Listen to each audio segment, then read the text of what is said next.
playing against a lot of players in their late 20s to early 30s, certainly more experienced. Winner of this game, goes on to play Kansas City, Sporting KC, June 16th. And that's what Dale Schilly has told the team all along. 180 minutes, boys. 180 minutes, you get a chance to play an MLS team. And you really find out where you are. Well, 90 minutes of that, actually, after extra time with the Des Moines Menace, that's taken care of. So one 90-minute game, and that is tonight. And you'll get an excellent opportunity to see exactly the pedigree of your team against a more established team. And even, I don't know if it's cynical or jaded, but even if you want to look at it from an individual point of view, an opportunity to be seen on the biggest stage you're capable of being seen on. In our country especially, Bob, and this gives you people, soccer fans, a general notion of what it is for any and all people to be playing in this one tournament, aptly named after Lamar Hunt, after he constructed the very first soccer-specific stadium in the United States. May 15th, 1999, that opening in Columbus, the Columbus Crew Stadium. Lamar was the owner of that particular, the Hunt organization was the owner of that team. So it's been named after Lamar Hunt, and this year in particular, as opposed to years past, a little more emphasis being placed by U.S. Soccer on this particular competition. I think it's an exciting opportunity, but again, juggling this while you're in the middle of your season schedule, and points matter because you want to be in postseason. I know that's months down the line, but you can't ignore it. Points are valuable, and being fit and not wearing your team out is also something that's a juggling act. And Dale Schilly addressed that during the week, Bob. He said to me, do we have a heavy, structured, functional training session to prepare for Minnesota? Do we go lighter? Or we just flush their brains? We've given them plenty of information, so that's what they did pretty much Monday. In particular, Tuesday, played some thoughtless soccer where we just went out, kicked the ball, played some keep away, played some goal-to-goal, quick transition, things of that nature, just to keep their minds off the fact that there's a lot going on in a short period of time. Saturday, Wednesday, Sunday, Wednesday. Very quick time period. Turn around to regenerate and then get ready for another difficult opponent. And what is Dale doing with the lineup and configuration of his team tonight? Is it going to be different? It is indeed going to be different.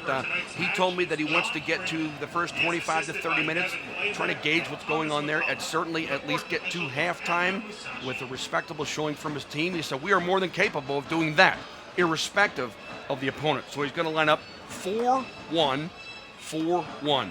Dixon, Vandegrift, Sam Fink, Patrick Doody, the back four defenders. James Musa in front of them, moving up from his normal center back spot. Ziasulka, Ambersley, Gall, Parker Marr, the midfielders, and the lone forward, Jeremy Lynch. He wants to make the game compact, get a solid block, get to halftime, as I just mentioned, and then Dale and his staff will assess as to what's going on then. And Bill, compare and contrast what he's doing tonight versus his normal diamond configuration. Well, this is a much more, obviously, defensive notion when you say you wanted to make the game compact and not give them a whole lot of spaces to run into. He knows that it's a more experienced team. Some of these players have been playing in MLS. One of the players to really watch is number 4, Aaron Pitchkullen. He played with Dallas from 2005 to 2009, also with the San Jose Earthquakes. He's a solid midfielder. He gets everything going. And the guy up top we want to watch, Bob, is number 21, Christian Ramirez, who, when he was with the California Irvine Strikers, played for our assistant coach of St. Louis FC, Tim Leonard. He's been knocked out of the first 11 by number 9, Pablo Campos, the all-time leading scorer in NASL. So Manny Lagos, himself a veteran of American soccer, he's changed his lineup around because not only do they have a game tonight, obviously, past week they played Jacksonville, but this upcoming week on Saturday in Minnesota, they play the New York Cosmos, which is a big game for first place in their particular conference for the spring season. They start tonight's game with 12 points. When you look at their regular season, Minnesota does 18 points. The New York Cosmos. The New York Cosmos have not lost a soccer game this year. So this is an important game as to how you figure out what you're going to do for our Minnesota United FC. So we'll see how pace of play goes, and if the defensive approach. I guess the danger of that, to me, on its face, would be the danger of being back on your heels and allowing Minnesota to more or less command the game and control the pace, rather than, as opposed to, if you can defend it and possess the ball, that's one thing. But if you're laying back and they keep bringing it to you, that could backfire. It could backfire, and you certainly don't want to stand around here like the year when I was on the CYC All-Stars. We ended up watching Borussia Dortmund play. In answer to your next question, never mind when that was. You beat me to it. Yeah. They had that? Oh, we were just standing. Oh, Siggy Hell, low thermic. They played in the '66 World Cup final, didn't they? Well, I was down at Mullally Field playing in the Johnny Mayer tournament. Wasn't quite equal. Just a little bit different. What about the St. Louis lineup and health situation? Everybody seems to be okay. Brandon Barklage is indeed dressed for this game. And as I pointed out, Dale said to me during training this week on Tuesday in particular, he told me at halftime, after we get to that halftime break, and again, I want to emphasize the fact that Dale said, we're capable of playing with anybody. We'll get to this first half. We'll address it 45 minutes at a time. We can play in the first half with these guys. Let's see what happens. What about Hardware? Jameel Hardware is not dressed tonight. Okay. They didn't want to take a chance with him. With the quad. And Brandon Barklage may come in the game. We don't know that. He was training with the team on Tuesday. He seemed quite mobile. I asked him how it felt. He said it was fine. Well, let's see how fine That's it is. the plantar fasciitis. Plantar fasciitis. There's no way he would even entertain playing him for 90 minutes or even 45 minutes. So when that magical 60-minute mark comes around, maybe he'll put him in then. I don't think so. But depending upon the scenario at halftime, and Dale will talk with Ralph Richards and Tim Leonard and Brian Jones, and they'll make an equal decision as to what to do personnel-wise in that second half. And a quick look ahead when I think about these guys trying to get healthy and what the lineup may bring, trying to get things going on the road. The St. Louis FC's been at home for almost, game-wise, the entire month.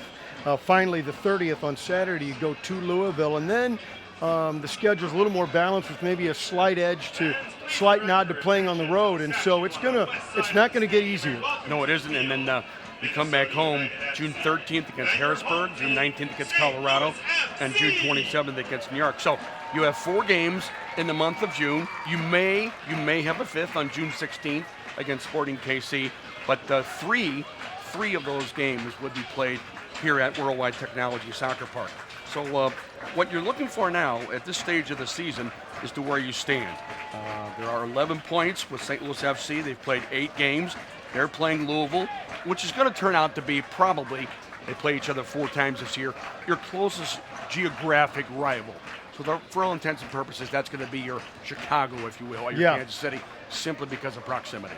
And you play them 4 times. Those, in the end, you'll look back at perhaps, now maybe it'll all be even and it'll be a wash, but you probably will look back and see points lost or won in that four-match series, and it'll make a difference for the playoffs. Positively. Yep. All right, we'll take a quick break. When we come back, it'll be time for first kick here between St. Louis and Minnesota. Don't go away. Big 550 KTRS.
St. Louis, Fenton to be exact. Worldwide Technology Soccer Park. Bill McDermott is there. I'm Bob Ramsey. Glad you're with us this evening on just a beautiful night. No wind. All the moisture is off the artificial turf. It's about as good as it's going to get in St. Louis. Maybe a little bit humid, but not like it's going to be in August, that's for sure. And so this should be a good one tonight. No, I keep telling all the guys who are not from St. Louis, like 2 weeks ago when it was a beautiful day, about 65 to 72 degrees, not a cloud in the sky, blue skies. This is the way it is all the time in St. Louis, guys, so get used to it. Go ahead and buy a house. They already knew better. So as we, in the final moments before we get this one going, we talk so often about how, certainly during league games, USL games, it's been imperative for St. Louis to try and really push to get on the board first and get that early goal to kind of establish things. That probably will not be the case tonight unless, what, a counterattack? Maybe look for a counter. You want to see where you stand with this team, not as soon as the ball's centered off. That's not going to happen. Right. But gauge what's going on, and that's what Dale told me. Really emphasize that. Let's see what's happening in that first 25, 30 minutes. Maybe some opening jitters because we want to show that we're as good a soccer team as anybody else, no matter who we're playing, no matter what the league. So we'll wait till the first 25, 30 minutes, see what's happening here, and see how you fare against a team that has, granted, more experience, but has also, because of the stage of their season, changed their first 11. St. Louis comes out in their navy blue, all navy blue, top to bottom. Yellow numbers, red stripes on the shorts. Minnesota hits the pitch in their sky blue, top to bottom. Sky blue with white numbers, navy blue numbers. Their goalkeeper, Mitch Hildebrandt, will be in orange tonight, whereas Mark Pace back in the nets. White shorts and what do we call that? Lavender? Puce? What is that? What is puce? I just threw that out there. I don't even know what that is. I don't think it's puce. It could be more in the rhodamine family. Oh, indeed. You talked about Mitch Hildebrandt. He's been the backup goalkeeper the last 2 years for Minnesota United. Signed back in April 2012. Similar to Mark Pace, good coming off his goal line, good with his hands. And the distribution, Brian Jones likes his goalkeepers to get the ball on the move, get the counter going if it's possible. Look long first if it's possible. If that's not on, find somebody coming out of your backfield. Head official today is John Freeman. He's the referee. Assistant refs are Devin Blazik, Thomas McCullough. Fourth official is Andrew Wasache. Field here at Worldwide Technology Soccer Park, Marshall Wireless Stadium, north and south. So shadows starting to creep across the western third of the pitch, and we're underway. St. Louis with the possession. We're not underway. They fooled me. Now we're ready. And the officials talking it over again. Everybody getting organized. Now here we go, and St. Louis moves right to left. Here in St. Louis, and they send it back into the defensive third. Sam Fink is there with Vandergriff. Swings it right for Dixon. Dixon up the right sideline. One touch there for Marr, but he couldn't control, and Minnesota takes over. Our first look, the 10 shirt, Ibarra. They're going to roll it back to their defensive unit. They switch left to right. Well, Bob, they have a lot of Brazilians in their first 11 and on their team. So it's going to be a possession-oriented team, knocking around, close proximity, comfortable in tight spaces, led by number 10, Miguel Ibarra. They had a long flighted ball into the St. Louis third, but it was knocked away. Now in the midfield, Minnesota takes over again on the left wing, Mora. And they'll roll it back and be content to possess now in the midfield on the left side. Through the midfield, taken away by St. Louis. Nice move there. They try to control and lose it on the sideline. Work by James Musa to step forward. He's right in front of those four backs. Not in his normal center back spot tonight in the first 11. Those places occupied by Chad Vandegrift and Sam Fink. Both teams just trying to probe early on. Kalman with it. Brian Kalman. Brent Kalman is also on this squad and in the First 11. They roll one through, but nobody runs with it, and it rolls back harmlessly to Pace, the St. Louis keeper. And Vandergrift will move it forward. Instead, he swings it back. Left flank. Fink will go that way with Marr. Little one touch back to Marr. He'll send it back to Fink again. Sam, long diagonal pass, flighted to the right side. St. Louis moves forward up that right side. Moving there. They sent it in deep, but knocked away and played it nicely up the right sideline. All started with the long ball to the right side. The overlapping fullback is Richard Dixon. He gets forward, plays a ball on the ground, try to get into the penalty area. Our old message, Bob, if you can't get it over, win the corner kick. Brian Ciasulca did the latter. And Patrick Duty will do the honors out of the right corner. This will be curled away from the goalkeeper, Mitch Hildebrandt. Straight line out from the goal, and they just tip it out, move it out for Dixon. Tries to, I think he mishit one trying to get inside the penalty area. Now a counterattack attempt is broken up nicely by Vandergrift, but he lost it out of play, and that will allow Minnesota to take over in the St. Louis offensive third, or the St. Louis defensive third. And yeah, Vandergrift, Bob, getting that start at center back tonight, as he did against the Des Moines Menace. He had a full game playing against Vince Cicerelli, that's for sure. Pitch Cullen was run over by a St. Louis player. So they restart it and play on with Mora in the middle. Swings it to the right side for Banks. Back for Mora. Marked well, and so he'll drop that back to his defensive group. Brent Kallman is there. He goes right to left for Pitch Cullen, and up the left side they come. Minnesota tries the left side. Shirt Ibarra drops it back. St. Louis content to let them play it. Johnny Steele in the middle. Long, high, flighted ball bounces into the St. Louis area and just over the crossbar and out of play. Johnny Steele back in the first 11 tonight for Minnesota United FC. One of their older players, 29 years of age. He's had a lot of experience. Soccer in North America. This team, obviously, Vancouver, FC Tampa Bay, Real Salt Lake, and the New York Red Bulls. Pace booted it away, and Minnesota takes over in the midfield. Christian Ramirez had it for a moment. They probe the left side, drop it back for Ibarra. Back to the defensive side.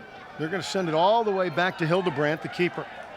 He's out at the arc and drives it forward, looks for a man, heads one into the penalty area of St. Louis, but it goes harmlessly through for Mark Pace. Long ball driven by the goalkeeper, Hildebrandt, just looking for a flicked on ball from one of his forwards. This time either Christian Ramirez, flick it on into the penalty area, redirect it, maybe somebody can run on to it. Pace volleys one through the middle. Little side volley, gets it ahead to Lynch. Jeremy Lynch was big the other night. He tried to take on two defenders, and it was toe poked away, and Ibarra makes a run. Up the left side, he is fast. Flying with Dixon. Beats Dixon, but then Dixon stays with him and knocks it away and boots it out of bounds. That was an interesting race. Good recovery by number 2, Richard Dixon. Not only does he recover, he wins it. He it. plays it forward, knocks it off the last player, and wins it on a throw. They get it right back, though, as it was knocked off a St. Louis player. Quick throw in, Ibarra with Steele. Steele and Ibarra. Now Steele again. Past one defender and then another, broken up finally. Marr came back to help. Swings it left, and Duty comes up the left flank. On the sideline now, Duty. Patrick under a little bit of pressure and drops it back. That's for Sam Fink. Fink goes left to right. That's the ball back to Sam Fink. Nothing was on to go forward. Everything was marked. Nothing through the center circle. Vandergrift drops it back to Musa, back at the center back spot. With Fink.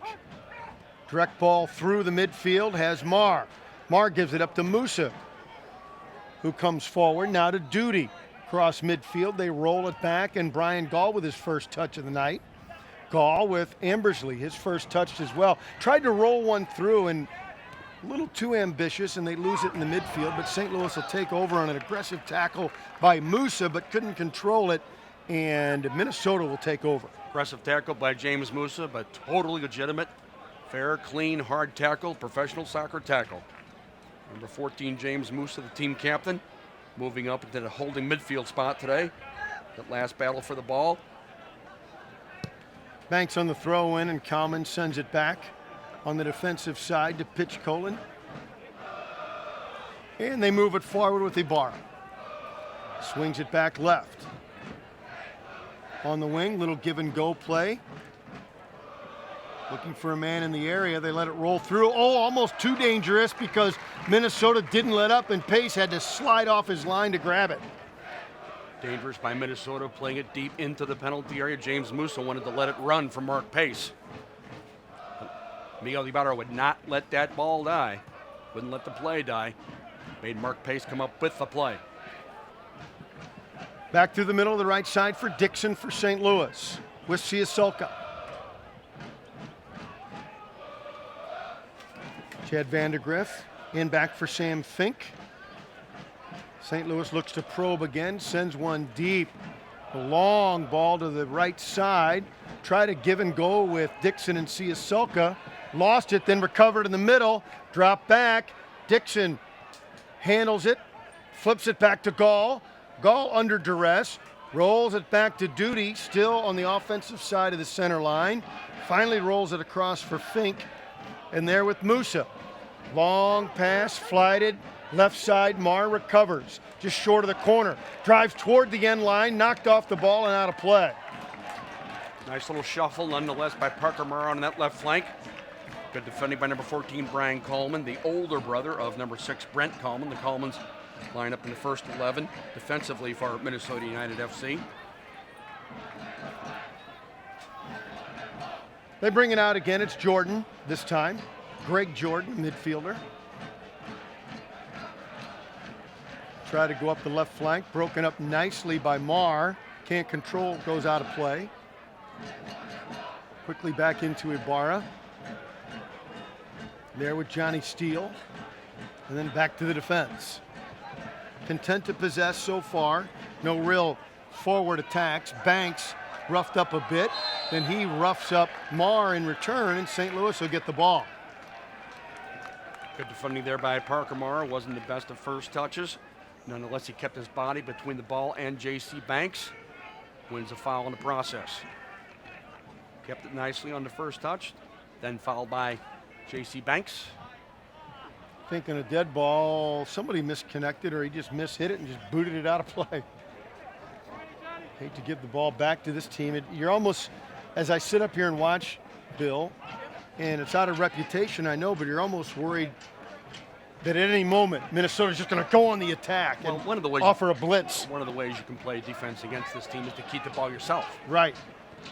And that's what St. Louis has done so far pretty well in Very the much so. first 9:39. They go left to right, and Dixon has it on the right flank. Dixon up the sideline. He was looking there for Ambersley, but too far. And Minnesota content to tap it back to their keeper, Hildebrand. That ball coming out of the backfield from Dixon has to be to the feet of Ambersley so it can receive, turn, and play.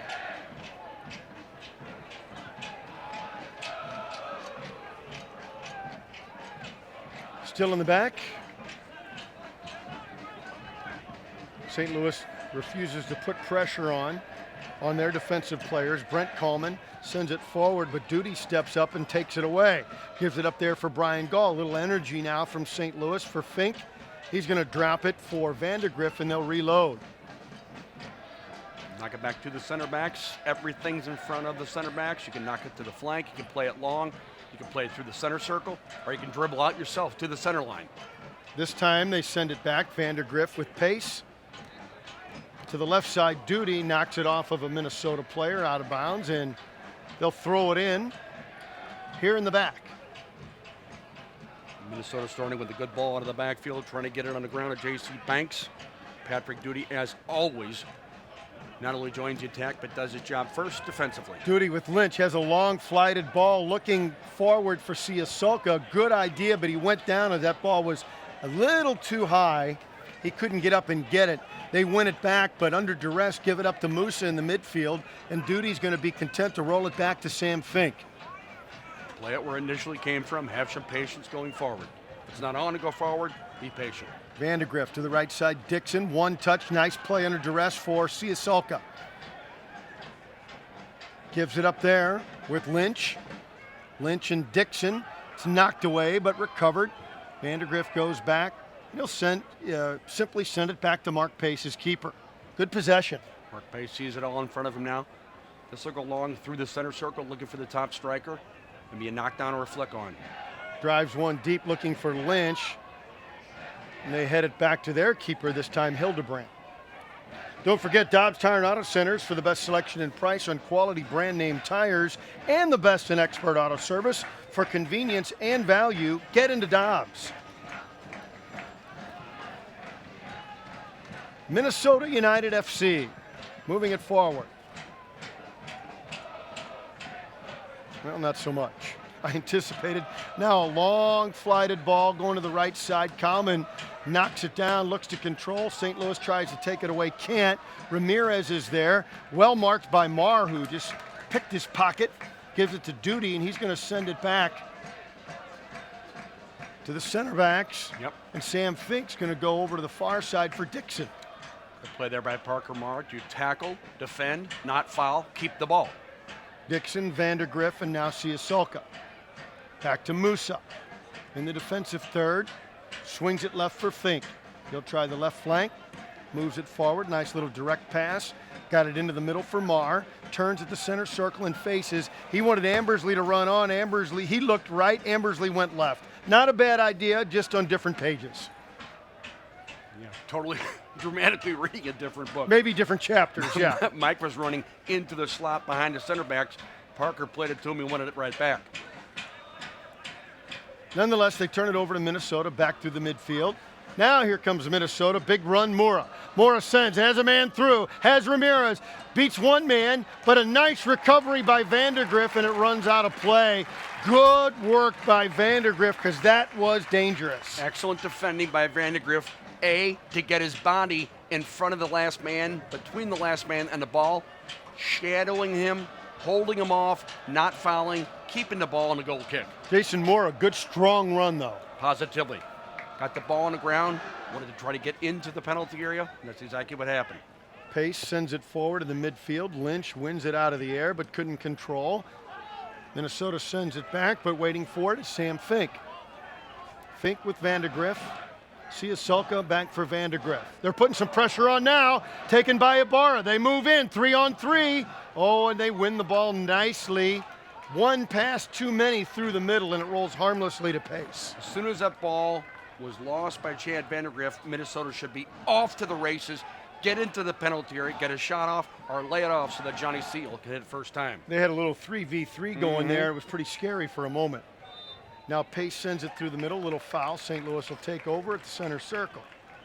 Johnny Steele couldn't quite make the first touch on that. Fink just let it roll for his goalkeeper, Mark Pace.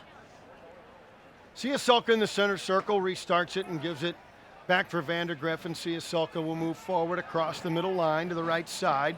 Looks for Dixon, running up, but it was too far for him and out of play.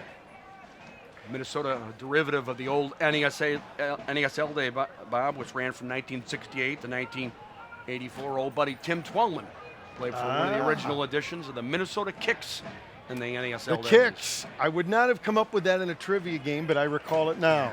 Minnesota Kicks. St. Louis now takeaway in the midfield. Duty moves it forward. He's there with Marr on the left sideline. Back for Duty.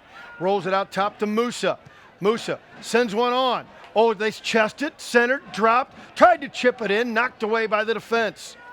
St. Louis has an opportunity, taken away. Banks has it, hemmed in a little bit, and then they chip it forward. But back to get it with the header is Sam Fink, and that's headed to Duty. Under control, nicely done by St. Louis to win it back. Here comes Marr in the offensive third. Through the middle, knocked away from Jeremy Lynch. He battles, tried to hold up Mora, held him, and they exchange, if not words, certainly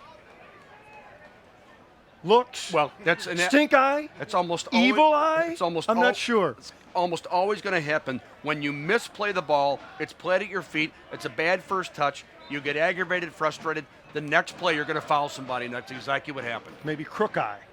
They were giving each other the eye, nonetheless. Minnesota brings it back after that dead ball restart. They send it as they switch fields right to left. Johnny Steele sends it forward. Now they look to drive to the middle. Another impressive attack. Little one touch. Moore is there. Gains some space outside the 18. Tipped away by Dixon. Still a 50-50 battled for on the ground. Coming back and winning the battle is Ciasulca, and he clears it up the pitch. Great work. Good work from Brian Ciasulca to win the ball, send it forward, not foul in the process. Now St. Louis on a bit of a counterattack. Here they come across midfield with Parker Marr. Marr sends it forward. He thought that he had Duty overlapping and coming up on the left side, but is a little too far ahead. Parker Marr, good idea to play the overlapping Patrick Duty. However, Patrick, he wanted to get on that ball, but he had to be shot out of a cannon to catch up with that. USsoccer.com is your source for full coverage of the 2015 Lamar Hunt U.S. Open Cup. You can also follow coverage of the tournament on Twitter at Open Cup. Speaking of the Lamar Hunt U.S. Open Cup, Lamar Hunt, one of the instrumental figures in the birth of the old NASL, where the Minnesota Kicks used to play. That began anew, Bob, the NASL back in 2011, and Minnesota won the title that year over Fort Lauderdale. Now some great one touch through the midfield. Johnny Steele had it for a moment. It was finally broken up as Musa did his job, and now St. Louis has an opportunity on the counterattack, but they're going to slow it down. Now Sam Fink, or rather Richard Dixon, will send it left. Has Marr up the left side, on the move, into the offensive third, in a double team, goes down hard, and a foul, and a great opportunity for St. Louis. Well, this is what a flank midfielder has to do. Dribble at the defense, first of all. Don't ever hesitate to dribble at the defense. If it's 1-on-2, 1-on-3, forget it. Dribble at them. Try to get it over, get a shot, or win the foul. If you did the last of the three, you get a free kick in a dangerous part of the field. Just off the upper left corner of the penalty area, off the 18. Opportunity out there. Ciasulca and Duty. They send Ambersley right in front of them. Everybody else on the far side. Ciasulca drives it, curled. Oh, a well-designed play, but sniffed out by Hildebrandt. Well, when the forwards run onto a ball like that, all it requires is a redirection, but Scott Hildebrandt saw it early. Came off his goal line very quickly. Good sure hands. I like the design of that play. That was nice, though. All it takes is a redirection. They come back. Musa breaks it up with Lynch. Back with Ciasulca. Now some one touch by St. Louis through the midfield. Nicely done. Too far ahead for Ambersley.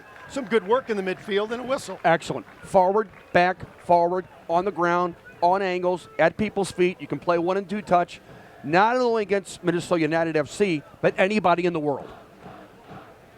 So with that quick, direct passing, St. Louis is able to draw another foul, and St. Louis controls in the midfield again.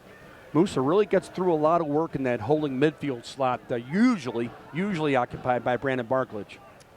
And Patrick Duty again kind of held back a little bit. Everybody seems like they want him running forward. He goes, wait a minute, I thought we were playing defense. Anyway, a little miscommunication. And a ball given away coming out of the backfield, and you went no part. It's hard enough to work to get it out of the back to the feet of your teammates. You don't want to give it away coming out of the backfield. Long throw in, headed nicely by Fink. Musa moves it ahead beautifully for Marr. Has Lynch, spins on his man, and he's absolutely tackled. That was an NFL football tackle on Lynch, who sells it nicely in a yellow card. Yellow card issued to number 6, Brent Kallman. As I mentioned, he's a younger brother of Brian. So he gets in behind number 6, Brent Kallman. The first time that Lynch receives, turns, and gets in behind him, and he tackles him. And it started on the defensive side of the center line with some quick passing to find that open man. Get the ball out of the back as early as possible. If it's on to play out of the back early, do that. Get it to a flank position. You did to Parker Marr. He plays it on the ground nicely. Another one curled into the area, looking for a header. Bounces through. A shot. They score! No, is he offside? Whistle up offside. Yep. Oh! Musa came roaring through. The ball bounced down low. And it looked like he burst through the crowd and got it, but it was ruled offside. Yeah, Musa will not hesitate to get forward. Here's the ball being flooded in. Oh, that hurts. Last played by that last defender. Must have been something different other than an offside because James Musa was even when the ball was flatted. He was not in behind the defense. It didn't seem obvious to me, but they disallowed it nonetheless. Nicely flatted ball into the penalty area. Brian Ciasolka, wearing number 5 for St. Louis FC, really gets through a lot of work on the right flank. Dale Schilly has experimented with him on occasion, playing that position right behind the top 2 front runners, but he really seems to be valuable. More of a constant source for the team of getting the ball to the back when he's playing a wide position. Drive out of the back from St. Louis. They were looking for Lynch there. Ambersley boots it high in the air. Pulled down. Dixon looks to win it. Shoved off there by Mora. This one's starting to get physical. Perhaps Minnesota a little frustrated that they haven't been able to get on the offensive attack as much as they'd like, and Dixon's still down. St. Louis-based Worldwide Technology is a proud supporter of the St. Louis FC and soccer in St. Louis, recognized by Fortune magazine as one of the 100 best places to work 4 years in a row. Worldwide Technology understands that with the right culture and teamwork, great things happen. Well, I hope Dixon's all right. I didn't see what occurred. Well, first of all, as we see it a little bit later after it initially occurred, that is a wild tackle by number 99, Jason Mora, with the side of his foot, the sole of his shoe exposed over the top of the ball. So it's no wonder that Richard Dixon's hurt. G&W Meat and Bavarian Style Sausage Company is proud to be the official brand of St. Louis FC. Celebrating 50 years as a family-owned St. Louis tradition, you can't beat G&W Meat. And now, I don't want to accuse anybody of anything, but I know in sport, when a team is heavily favored or in their own minds are playing down to an opponent and things aren't going their way, frustrations can occur. Well, that was a little bit, was also late, as a matter of fact, by number 99, Jason Mora. So Richard Dixon's the one who pays the price for that. We're going to see if he can continue. And again, I'm not making an accusation, just sort of talking here, Bill McDermott, that,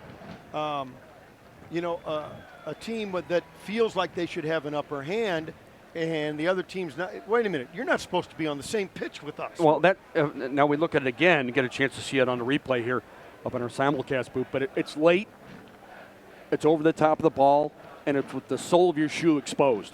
It's clearly a foul. Dixon is walking off under his own power, but gingerly. So we'll see if he can recover quickly. Hey, Veta Sports has 6 locations in the metro area offering indoor and outdoor adult soccer leagues with men's, co-ed, and women's divisions. Register a team or sign up for a house team.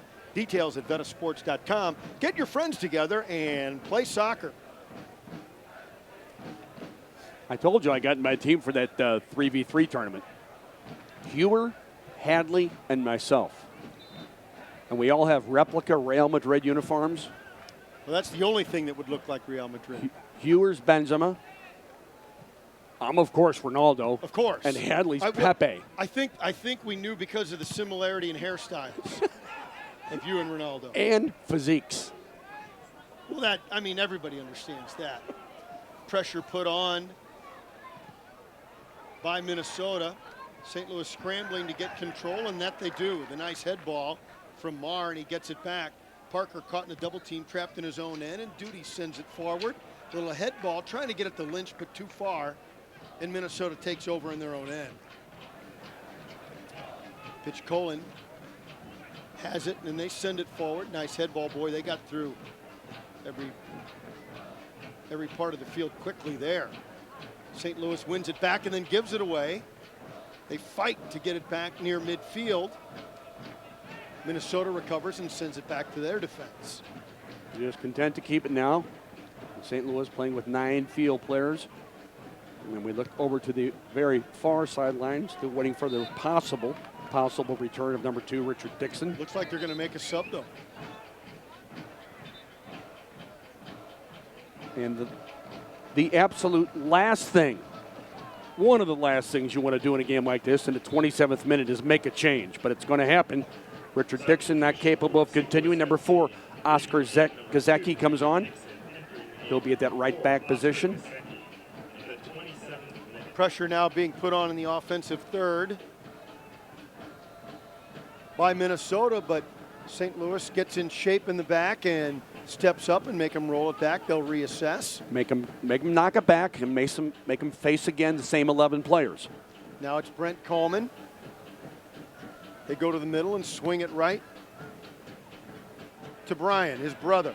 10 shirt Ibarra got roughed up a little bit by Gall, didn't like it. Here comes Lynch, one man to beat. The second man whacks him from behind, and he goes down again.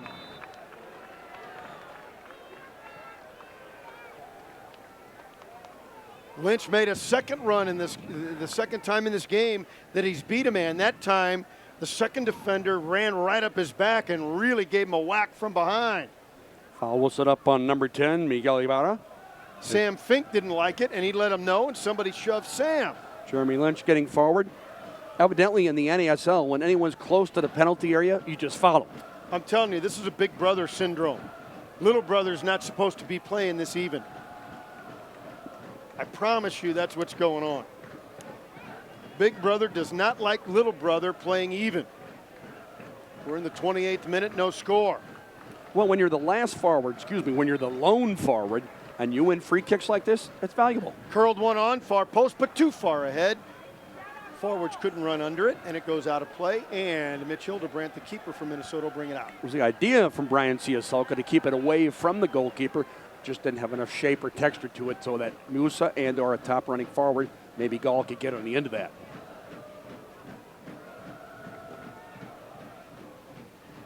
Waiting for Hildebrandt. And now he boots it to midfield up the left side. But sends it right to Ciasulca. Heads it forward. Ambersley couldn't control it. And Minnesota takes over. Looking to send it forward. Headed away by St. Louis defense. In the midfield, Musa heads it for Ambersley. Volleys it forward. He was looking there for Lynch. They battle. Ambersley couldn't come up with it. In the midfield, though, Gall is there. Gall approaches, swings it left, has Marr. Marr on the left side, drops it for Duty. This time he does run on. It's knocked off the defense and off the end line. And St. Louis will get a corner kick. Duty on the run, makes something happen. Perfect example of a wide back, overlapping everyone, getting around the side of the midfielders, waiting for the ball to be played to him so he could hit it first time. He did that, deflected it off a defender, wins the corner kick. Now Ciasulca off the left corner. How do they want to play it? Boy, very physical in the area. Headed up in the air on the drive, knocked away out of play, and that's going to be off of a Minnesota player. And St. Louis will come out of the right corner this time, and Patrick Duty will do the honors. Musa up for this, Sam Fink, Jeremy Lynch, Brian Gall. Gall, as a matter of fact, standing on the goal line. Lynch now on the 6. They send Gall in at the goal line. He and Pitch Colin are really posting up against each other. This one curled on up top. Header attempt, loose weak side. Can they save it? No. Well-designed play. Musa couldn't get the head ball on it. It fell a little bit short as he made a nice effort. Or maybe, perhaps that was Lynch. Excuse me. Ball curled in from Patrick Duty. Just eludes Jay Musa. Goes out of play. Musa, okay. Always a dangerous ball when Duty's on the end of it, curling away from the goalkeeper, especially from that right flank. No score in the 31st minute. Stolen away in the midfield. Gall has it. Pretty good numbers, but he curls it back now to Musa. Musa, direct ball. He was looking for Lynch, and they misconnect that time.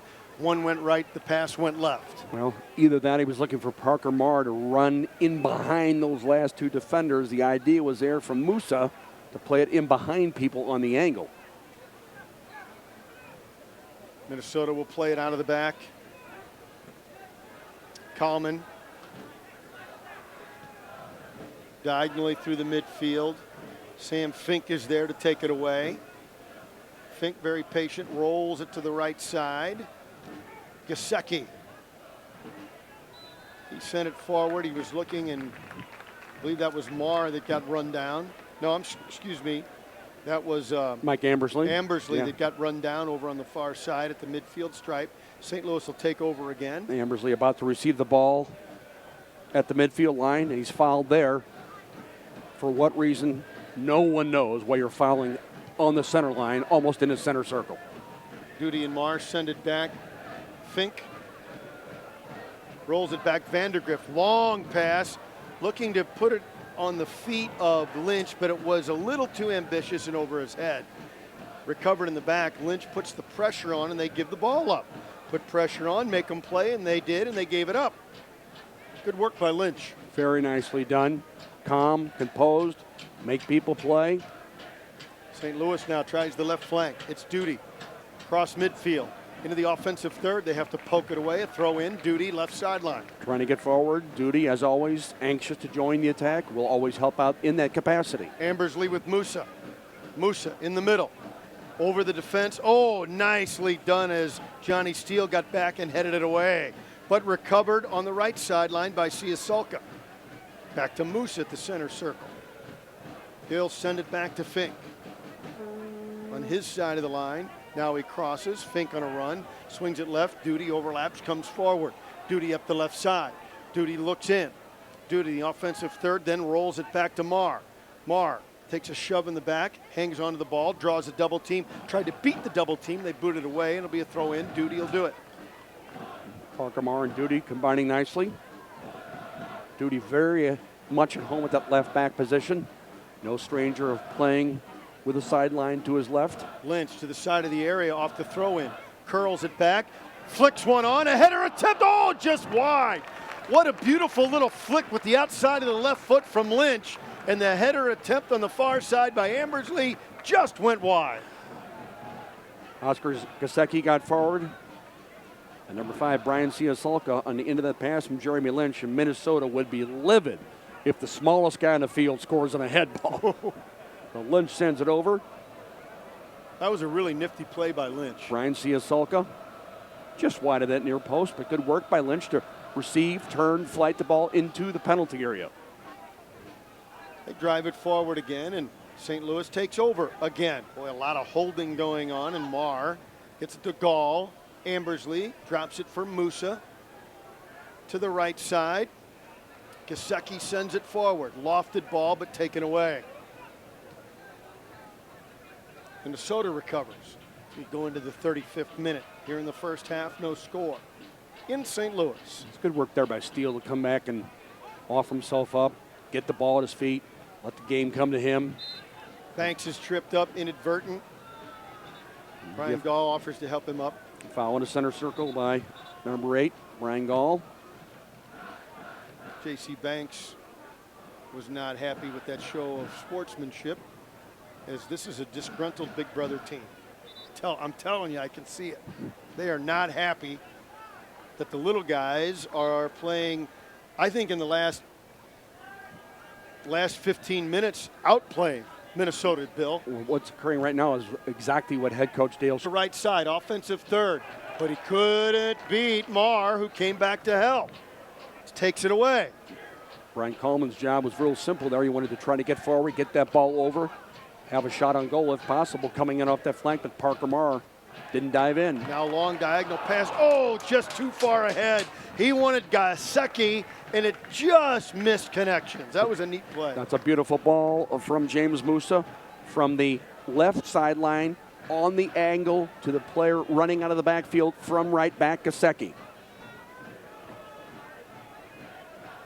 In 36th minute, no score. Minnesota will approach the center circle.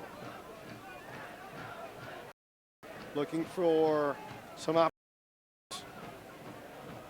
St. Louis in good shape in the back. Trying to cut off angles, and they're doing so. Trying to make the game compact, Bob. Make it a solid block. That's what Dale Schilly was talking about. A whistle that the fans didn't like. Now a long ball sent into the offensive third, knocked away. Dangerous. Recovered by Ramirez. A shot, and he shot it wide. That was a pill. Good work by number 21, Christian Ramirez. Had quite a year in 2014. The NASL Young Player of the Year. Had the goal of the year, and he was also on the NASL Best 11, number 21, Christian Ramirez. Tried to go to the left corner and was just a little bit wide.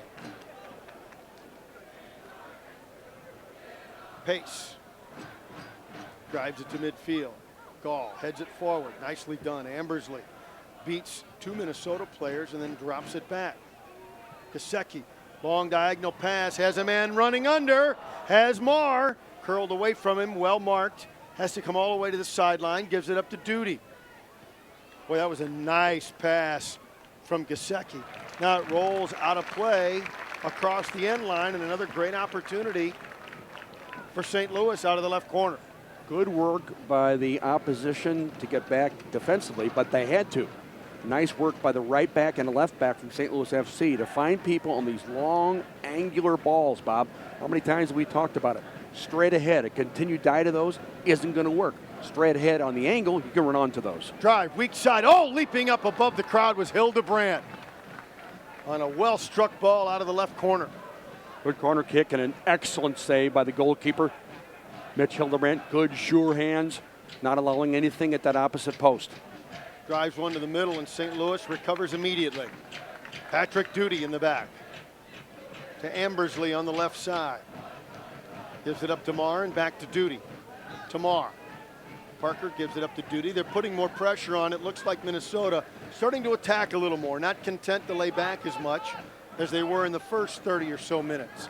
Ambersley has it on the side, poked away from him. They send it forward on the steal. Mora. Little one touch in the middle. St. Louis recovers, curled for Lynch. Lynch on the left flank, moving forward. Curls between one player, then another. They tried to trip him and missed it. He sends one from midfield and way high and out of play. Hey, Dobbs Tire and Auto Centers for the best selection and price on quality brand name tires and the best and expert auto service for convenience and value. Get into Dobbs. And we ask you again, are you interested in a refreshingly different banking alternative here in the St. Louis market? Well, welcome to the world of Triad Banking. Your business, your family, your bank. TriadBanking.com. 39th minute, Minnesota brings it back. J.C. Banks with Mora.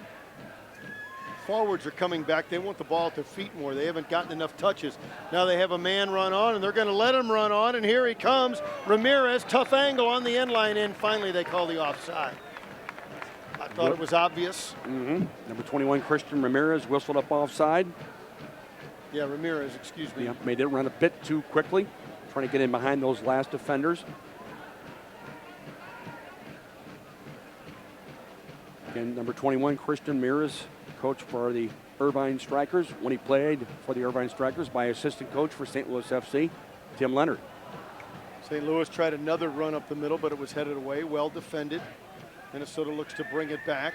Johnny Steele has it on the left side, and he'll roll it back to the defense as we get into the 40th minute. Yeah, number 23, Greg Jordan there, Bob. He's standing in front of the last four defenders, really makes himself available, tries to make it easy to get the ball to the backfield. Here he is again on the ball. Jordan approaches the center circle. Content, now to Kallman.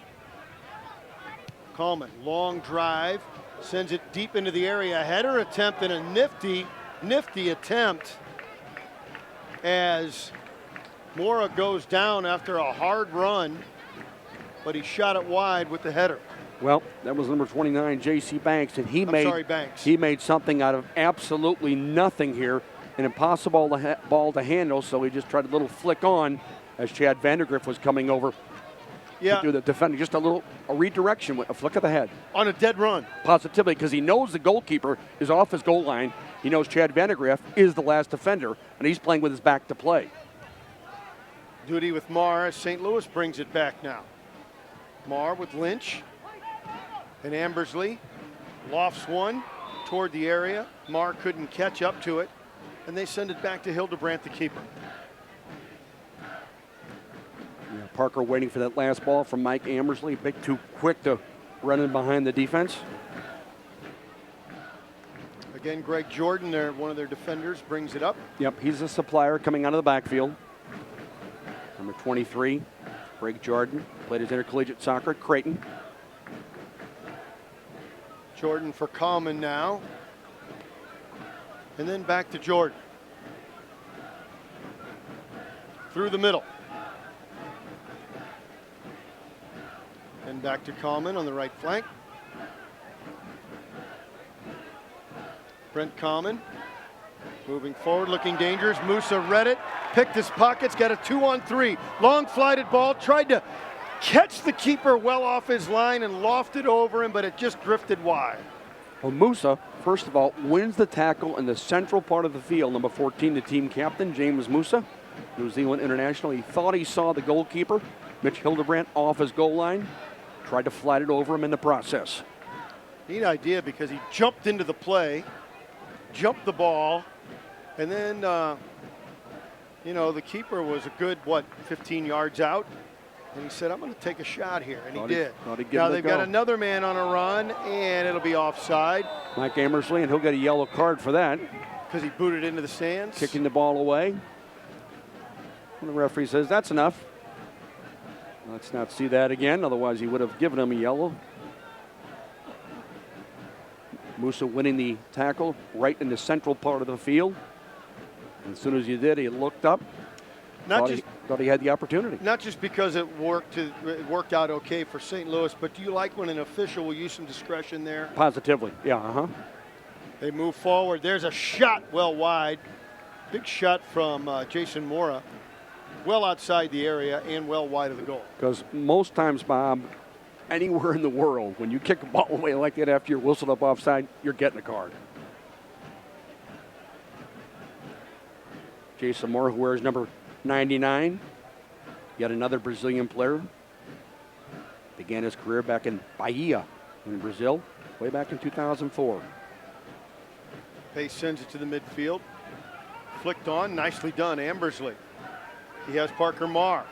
Marr curls one. Ambersley saw it, run on, beats the goalie. 20 yards off his line. Now for Marr, left side of the area. Curls one into the middle, but Hildebrandt read it and came out and snuffed out the play. Tough ball to get over by Parker Marr. Nonetheless, he did it at the near post, but cutting out very alertly was the goalkeeper, Mitch Hildebrandt. But Mike Ambersley continues to do the running, make himself available, win balls, receive them, and go at people on the dribble, which is dangerous anywhere close to that penalty area. USsoccer.com is your source for full coverage of the 2015 Lamar Hunt U.S. Open Cup. You can also follow coverage of the tournament on Twitter @OpenCup. We'll have some extra time here because of the injury to Richard Dixon. Don't know how much as we get into the 45th minute here. Ibarra, we haven't called his name out quite a bit, or very much, I should say. They look for him on a run on the left side. Little juggle over a defender, but taken away. Nice play by Siaselko to battle with Ibarra. Yeah, Miguel Ibarra, the MVP in NASL last year, Bob. He was much more active when the game first started. They try to center their target man, knocked away as the St. Louis defense was stalwart and played physical. Shaped up nicely. Now here comes Parker Marr on a long run up the left side. Curls it to the middle, but it was knocked away by the defense. Just trying to find Mike Ambersley coming over to meet the play. Good work from Parker, dribble out of the backfield on that left flank. If he plays that ball to Ambersley on the ground at his feet, the play's on, you can get forward. St. Louis FC and the Big 550 KTRS present the 22nd annual 3v3 Soccer Challenge June 20th as they send this one on to the right side. Moving in is Coleman and it's knocked away. June 20th and 21st, the Worldwide Technology Soccer Park. Go to ktrs.com/3v3 for more information and to register your team. Yep, the beep test next week for Huber and Hadley. I'll be looking forward to covering your activity. Throwing into the middle and a good one, but then knocked away by the defense. Now moving in, they got a chance for a shot, and they drive wide to set up a defender rather than taking the shot was Greg Jordan. I thought he would have had a pretty good look at it himself, but he elected to set up a teammate and missed. Right to find it, that opposite post, number 23. Greg Jordan, we mentioned he's been right in front of those last four, anywhere around the center of the field, trying to distribute, be the supplier. This time he comes up, takes a shot just wide. You mentioned he played his intercollegiate soccer at Creighton. He was drafted by the Philadelphia Union back in the 2012 MLS Super Draft. Pace sends it back to the midfield. Lynch and Ambersley. Lynch beats a couple of defenders, curls back. Now four men are on him, and then he drives it forward with a beautifully flighted ball to the right wing. Curled to the middle, oh, just broken up by the defense as Ambersley was the intended target. What a great play, and you got to give Mitch Hildebrandt credit and the defense for being in the right place. Well, first of all, good goalkeeping by Hildebrandt, but Jeremy Lynch, wonderful work to keep that ball alive. A ball sent across on the ground into the penalty area. Really a dangerous ball. All you need there is a redirection. Beautifully done. I got to tell you, as we get the whistle for halftime, trying not to be a homer, I thought St. Louis carried the play for at least 30 of the 45 and maybe 35 of the 45 minutes, Bill McDermott. Dale Schilly said he wanted to play 25, 30 minutes, see how we would do. Let's get through the first 45 minutes. We'll do this 45 minutes at a time. And I think they've done a wonderful job of doing just that. We'll take a break. When we come back here at the half, Jim Hewer will take over and give you all the news that you need to know. As always, we're at Worldwide Technology Soccer Park, Lamar Hunt U.S. Open Cup. After 45 minutes, St. Louis and Minnesota, 0. We'll be right back on the Big 550 KTRS. Thanks for supporting St. Louis FC.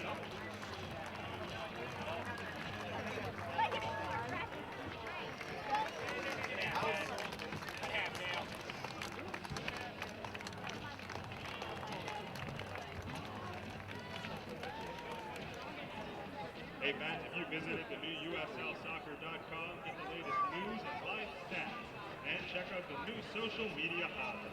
Become a fan of the USL on Facebook for exclusive league news and interactive content. Follow @USL on Twitter to become a league insider, join club conversations, and have a chance at exclusive giveaways.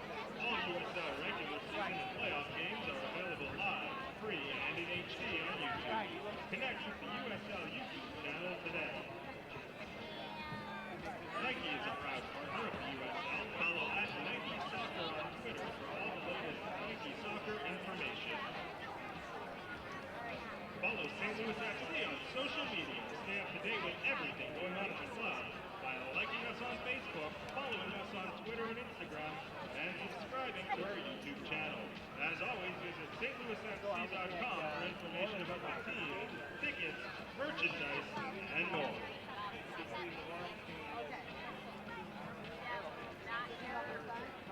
The full 90 tonight is presented by Madrini. Make sure to try Madrini's iced coffee available throughout the soccer park. Fuel the bar. Join the St. Louis FC Text Club. Tonight only, text STLFC to 90407. That's STLFC to 90407 for a chance to win 2 free tickets to the match against Harrisburg on June 13th.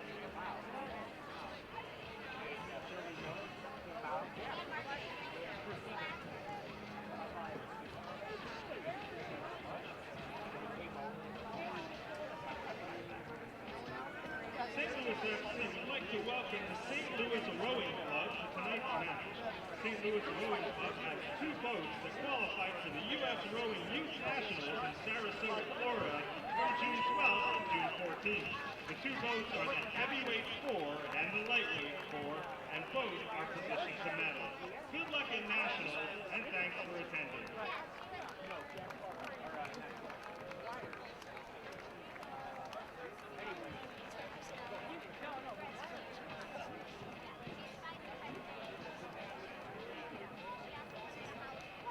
Said first 10 minutes or so was pretty much a feeling out process between these two teams. Minnesota was trying to possess the soccer ball a lot in the midfield, didn't get a whole lot of an opportunity, but in the 6th minute, Richard Dixon had a nice defensive run down the left sideline on the far side of the field against Miguel Ibarra, and he outraced him, took the ball away from him, and St. Louis FC was showing that they were not afraid of playing against an NASL team. If you look at the divisions, NASL considered a step up from USL, but things going well today in this match thus far for St. Louis FC. 14th minute of the match, Chad Vandergriff, who's getting the start tonight for St. Louis FC, was very strong in the match with a nice defensive play in the 14th minute. 16th minute, St. Louis got a chance but could not score on it as they couldn't get a shot through the defense for St. Louis FC. So once again, a feeling out process, not a lot going on. In fact, in the 17th minute, Brian Ciasolka, a nice defensive sliding tackle on the left side against Jason Moore, took the ball away, got a nice standing ovation from the St. Louligans over there on that side of the field. Things starting to pick up, though, after the 17th minute. And in the 19th minute, a restart for St. Louis FC was caught by Mitch Hildebrand, goalkeeper for Minnesota, and it looked like St. Louis was starting to possess the soccer ball, keep possession, and create some opportunities. And then in the 21st minute, Jeremy Lynch, who's been a factor in this one, although he hasn't scored, caused some havoc. Lynch to the side of the area off the throw-in. Curls it back. Flicks one on. A header attempt. Oh, just wide. What a beautiful little flick with the outside of the left foot from Lynch. And the header attempt on the far side by Ambersley just went wide.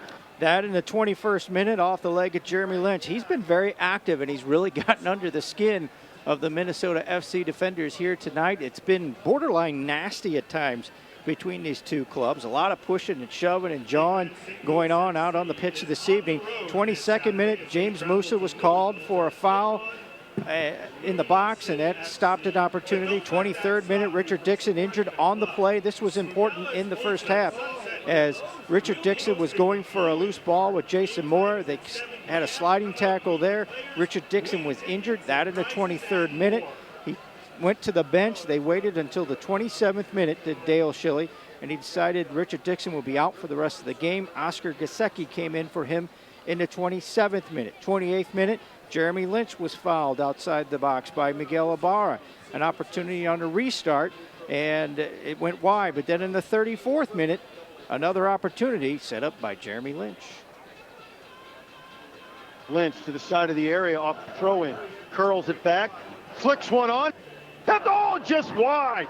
What a beautiful little flick with the outside of the left foot from Lynch. And the header attempt on the far side by Ambersley just went wide. Jeremy Lynch has been very active, as I said, in this first half. He's created a number of opportunities. 43rd minute of the first half. James Musa with a slide tackle near midfield, picked up the loose ball, tried to catch goalkeeper Hildebrand out of the net as Mitch kind of wandered off the reservation, if you will. James Musa with a long shot, too hard and over the top of the net, and that one went by the wayside. One more opportunity for St. Louis FC, and about the 47th minute, we had some injury time here. Oscar Gasecki had a dangerous cross. It went through the middle. It was stopped by Mitch Hildebrand. Has been pretty good here in the opportunities that he's been given, and we are scoreless here in the first half out here. We will play till we have a winner. The winner moves on to the next match, and that will be in Kansas City on June the 16th. Let's go through some of the scores around the Open Cup action thus far this evening for you. We have one final that has come in, and as we start this, we'll let you know that there were 15 USL teams playing in tonight's action, 8 NASL teams, 2 teams from the PDL, 1 from NPSL, and 2 from the USASA. So that was the lineup for tonight. The MLS clubs, they're waiting their opportunity on June 16th and 17th. Meanwhile, the one final in thus far early on, the Portland Timbers taking on the Seattle Sounders 2. This is a USL matchup, and the Portland Timbers get a goal from Pablo Rossi in the 104th minute as they needed extra time here in this one at Starfire Stadium, and the Portland Timbers 2 win it over the Seattle Sounders 2 by a score of 2-1. They will roll on, and they will play Real Salt Lake at Rio Tinto Stadium in their next matchup in this Lamar Hunt Open Cup competition. Now, continuing through the scoreboard, the Pittsburgh Riverhounds taking on the Tampa Bay Rowdies, and it looks like this one has gone final as Pittsburgh gets a goal from Rob Vincent, and the Pittsburgh Riverhounds win it by a score of 1-0 over the Tampa Bay Rowdies. That one played at Highmark Stadium. That means the Pittsburgh Riverhounds will advance and play DC United at their place. So there's one final that's come in. We just had another one that's just gone final. The Richmond Kickers of the USL, their winner over the Jacksonville Armada, of the NASL. It's a 3-0 victory for the Richmond Kickers. They move on to take on the Columbus Crew in Columbus in their next action. Continuing on, we are scoreless between the Rochester Rhinos and the Harrisburg Islanders. This one, it looks like it's going to go to extra time.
Now James Musa, the team captain. Tim Leonard, the assistant coach. Brian Jones, the assistant coach. But what St. Louis FC is going to try to do now in the 45 minutes that's following, we're wondering. Are they going to stay in the 4-1-4-1, if you will? Are they going back to their diamond formation? They were certainly successful in the first half in doing exactly what they had to do. Keep the game compact, keep it a solid unit, a solid box. And it doesn't look like there's going to be any changes for either team, Bob, starting off this second half. But the thing about Minnesota is they have a very, very important game coming up this weekend, like St. Louis FC. St. Louis FC is playing against Louisville. We talked about them. St. Louis is going to play them 4 times this year. They've done it twice already. But St. Louis, as of tonight, has 11 points from 8 games. Louisville City FC, they are in 3rd place right now in the Eastern Conference. They have 16 points from 9 games. Wow. The Rochester Rhinos, by the way, Bob, the only team in the league that has not lost a game. They are 16-0-4. Wow. One of the main reasons, 4-0-4 on the road. That is difficult, if not impossible, in any league to get that many wins on the road. Points on the road. Mm-hmm. They've been superlative at doing just that, and they've only allowed, in 10 games, Bob, 4 goals against them, the Rochester Rhinos. My. That's prolific. So Minnesota will take over first possession of the half. 45 minutes even, unless we don't score, and then we'd have extra time, overtime, if you will, 2 15-minute periods. We saw that happen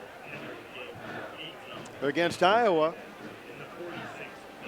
We'll see how it goes now. Minnesota will be moving right to left, and here we go. In the middle, they send it right, and then drop it back for Greg Jordan. Here we go, we're underway. They play 3 across the back, and Pitch Colin, we didn't call his name out much in the first half. They look to drive one forward diagonally right to left, knocked away by St. Louis. Recovered at the midfield stripe. Pitch Colin gives it up to Jordan. Jordan and Pitch Colin, he's on the left side. Goes to the middle, and then that's Mendes who's starting the second half, Daniel Mendes. That is the one change I want to mention to you, Bob. In that first 11, starting for our Minnesota United FC at the first half. In the second half, Daniel Mendes. Get another Brazilian player. He began his pro career with Botafogo. And he has the ball on the right side. They touch it back and then send it back to the midfield stripe where the defensive core moves forward. And they roll it left for Pitch Colin. They're going to try the left flank. Nope. Send it right back again. Not being able to get it through the middle. Come back left. Pitch Colin. The touch forward for J.C. Banks. Then into the offensive third. Polak. Polak had it knocked away from behind, and they'll get it back. Sideline throw in. Yeah, J.C. Banks wandering over to this left side to begin the second half for Minnesota United. With the ball at his feet, he turns. Here comes Banks through the middle. Oh, a little flick on. It's high in the air and recovered by Mark Pace. That was dangerous. Very much so. Just get it on the ground, into the penalty area, looking for a forward to run onto it and simply redirect it. Seemed rather harmless as they came up that side, and then nice little redirection into the middle. Good now work. A long ball forward by Pace. Lynch ran under it, but he was covered by 3 Minnesota players, and they kick it away out of bounds. Good work there by J.C. Banks, wearing number 29 for Minnesota. In a very tight space, gets it behind Gazecki, lays it across the goal mouth. Gazecki gets it in. Gall, nice little juggle over the defender, elbows him in the back of the head to keep the ball. They play on. Gall played tough and hung on to that ball. Nice diagonal play. They get it to the right side. Move in, back to the middle. Oh, attempt. It's loose and knocked away. Oh, how did the St. Louis boys miss that one? And the keeper, Hildebrand, is down. He may have gotten drilled. That one came across the goal mouth. Several St. Louis players had a shot at it, but nobody could get it on net. Beautiful ball from Brian Gall behind Yes. everyone to Oscar Gazecki across the goal mouth inside the 6. Gall, who started the play, just touches it on the ground. Number 9, Jeremy Lynch, who just overran the ball at the outset, then eventually cleared away from the 6 by Minnesota. But a beautiful ball by Gall to start it in behind the defense. Gazecki up from right back, knocks it across the goal mouth. Mitch Hildebrandt, nursing a left knee problem, seems to be being attended to by the team captain, Aaron Pitchkolin. Here's Gazecki again, Gagan across the goal mouth. Low, hard, someone needs to run on to that, redirected. Jeremy Lynch runs over the top of it. Gall gets a foot to it, just wide of the opposite post on the ensuing play.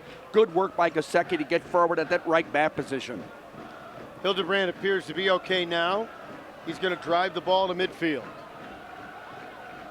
He does so, headed to the middle, but Moose is there for St. Louis, and he'll crush it high and deep into the offensive third. Lynch wants to run under it, headed back toward the keeper, but Jeremy couldn't catch up to that one, and Hildebrand will roll it out again. That was very nicely done by number 6, Brent Coleman, showing that he has inordinate confidence in his goalkeeper, Mitch Hildebrandt. Coleman sends it forward. They go up the right side and attack to the middle. Back through the middle. They got an open man. A shot all knocked away by Musa. That was drilled by Mendez. He had a wide open look, and Musa got to the right spot at the right moment. Mendez, who just came on to start the second half, at the tip of the penalty area arc, goes to the ball, receives sideways, turns, shoots with his right foot, blocked by James Musa. Now Minnesota recovers. Their defense will settle down and bring it forward again. Pitchkolin drives a knuckleball left to the right side. They're on the attack again. Curled back toward the middle. In play, loose in front, knocked away. I don't know if Pace got a piece of that or not, but the St. Louis defense will take over and clear it. And up the left side looking for Lynch. That's knocked away. Good. And they say Jeremy touched it last. Good ball from Aaron Pitchkolin to start this. Gets in deep inside the 6 almost. Eventually defending was number 3, Sam Fink. Likewise, number 21, Chad Vandergriff. The goalkeeper was involved as well at the near post, Mark Pace.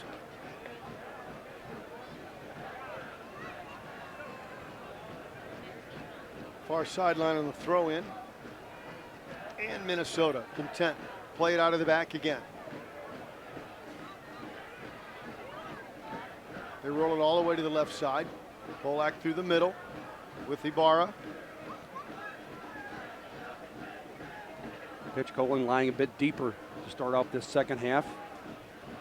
Drove that ball all the way through the midfield into the forward third, but St. Louis is able to take over. Direct on the ground, Siasolka. Comes to the right side, has Ambersley. Quick attack by St. Louis. Gall, or rather, Gazecki made a nice run up the right side, but they didn't see him until too late. Still knocked away out of play, and St. Louis will get the throw in. Yeah, and Ambersley kept that ball because he knew that Brian Gull had run into an offside position. Gazecki into the corner. Ambersley, what a beautiful pass back to the middle. Looking to run on is Marr. Marr brings it back out with Siasolka. Swing it left. Gall's tripped up, and he had an ankle rolled over. A left-footed shot. Curled onto the weak side. A header attempt. Just goes wide. I believe that was Marr that tried that diving header attempt. Parker Marr, just from the tip of the penalty area arc, runs into the penalty area. Nicely flatted ball again from Patrick Doody, diving for the attempted header. As number 6, Parker Marr, just gets it to the top of his head. Couldn't quite get any direction on it, but nonetheless a good effort by Parker Marr. Another beautiful ball sent in from the left back, Patrick Doody. St. Louis has been very close a couple of times. Will they break through, or will Minnesota turn their good fortune into a goal for Minnesota United? Now they're on a dead attack. Set through the middle, left-footed shot, hits the goalpost, another shot, they score! On the rebound, sure enough, they turned it around. J.C. Banks with the left-footed shot off the rebound to score. J.C. Banks for Minnesota United, as you had referenced in the first half, Bob. They can be so dangerous getting forward on that counter. That's exactly what happened. The shot coming from the outside right area hits the opposite face of the far post. Shot initially taken, whistles in beyond pace, hits the face of the opposite post, and it couldn't have dropped any better for number 29. J.C. Banks gets it in behind that last defender. Minnesota United goes on top by a score of 1-0 in the 54th minute. It's got to be disheartening for St. Louis, and you see that in so many sports. Missed opportunities come back to haunt you. Chance after chance after chance, especially in the opening stages of this second half. Dobbs Tire and Auto Centers for the best selection and price on quality brand name tires and the best in expert auto service. For convenience and value, get into Dobbs. Pace will bring it out. Keeper. He had no chance on that rebound. He was on the near post. That went to the far post, came out, and they just pounded the rebound home. St. Louis now in the midfield. Looks like they'll try and go on the attack to get this one even. Down 1-0. Long ball through the area. Embersley runs it down nicely, gives it back. Not ready to shoot it, but they still battle to get in. Well marked as Marr had it knocked away. And they look to clear and do. Good work through the middle. Musa comes back to get it for St. Louis. Musa tries to curl it back forward, knocked away, and then a head ball in the midfield. They get it for Gall. Gall moves it ahead, long drive forward, have a man, right-footed shot. Oh, what a save, Hildebrandt. He absolutely robbed Siasolka on the near post. Wonderful ball from James Musa from that left midfield slot over the top of the defense for the on-rushing right midfielder, number 5, Brian Siasolka. A ball that can hit first time. He does just that. Hildebrandt with a nice save at the near post. Good work between Musa to get the ball over the top of the defense. Here it is again as Musa looks up, takes a touch over the top of the defense, flighted very nicely with just the proper pace and texture. Siasolka, it's his first time on that second half bounce.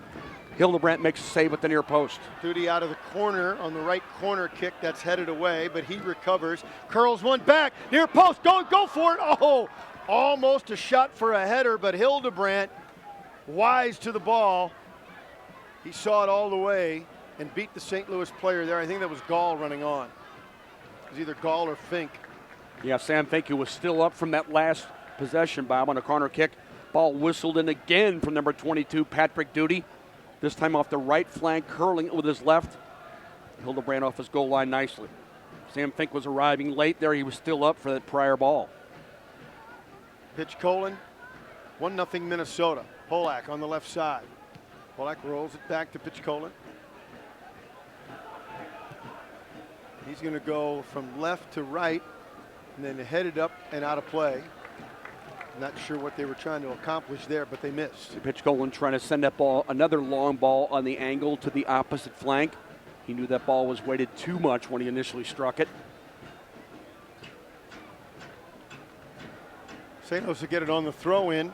St. Louis USsoccer.com is your source for full coverage of the 2015 Lamar Hunt US Open Cup, and you can also follow coverage of the tournament on Twitter at Open Cup. St. Louis moves into the offensive third. Little give for Duty on the left side, curls one toward the area, header attempt, oh, just wide. What an attempt by Jeremy Lynch. That header just missed the left post. Another beautiful ball flighted in from number 22, Patrick Duty, always anxious to join the offense is Duty. Another wonderful ball curled over by the talented left-footed left back. With the back of his head, Jeremy Lynch somehow got on the end of that. Golden opportunities, but St. Louis just hasn't been able to solve Hildebrandt yet tonight, trailing 1-0. 58th minute here in Fenton, Missouri. Glad you're with us on the Big 550 tonight. Denny Long Field, Marshall Wireless Stadium at Worldwide Technology Soccer Park. I want to get a parking space named after me if I can. Now they move in, a shot knocked away. I think you're in line first, though. Yeah, just hold on for that, Bob. They drive one through the middle. I think everything has a price. Oh, without question. and I'm sure it's way over my head. I could see that. B. Ramsey, right out front here. They move it back to the middle, does St. Louis. St. Louis FC trailing 1-0 in this U.S. Open Cup match against Minnesota. Vandergriff, long drive forward, too far through, and it rolls harmlessly to Hildebrandt. Lynch puts a little token pressure on, says, I'm not going to let you just play with it. Yeah, make the goalkeeper play. Out of the backfield from Vandergriff there, trying to find number 9. Jeremy Lynch maybe isolated with that last defender. They're going to drive one. But that's knocked away by Sam Fink, and they'll get a throw in on the right sideline. Well, in this competition, you get what you want. If you're a lower division team, the winner of this game plays MLS team, Sporting Kansas City, June 16th in Kansas City. Be an exciting opportunity for these St. Louis players if they could get there. Now Duty takes one away and sends it forward. He was looking for Lynch. Minnesota knocks it away and then headed back by Marr. He was fouled, and St. Louis will get the ball right back. Marr gets through a lot of work on that Some left shoving flank. going on, and now feeling their oats a little bit, less out of frustration, but I get a sense of cockiness from Minnesota, and they're starting to throw their weight around a little bit.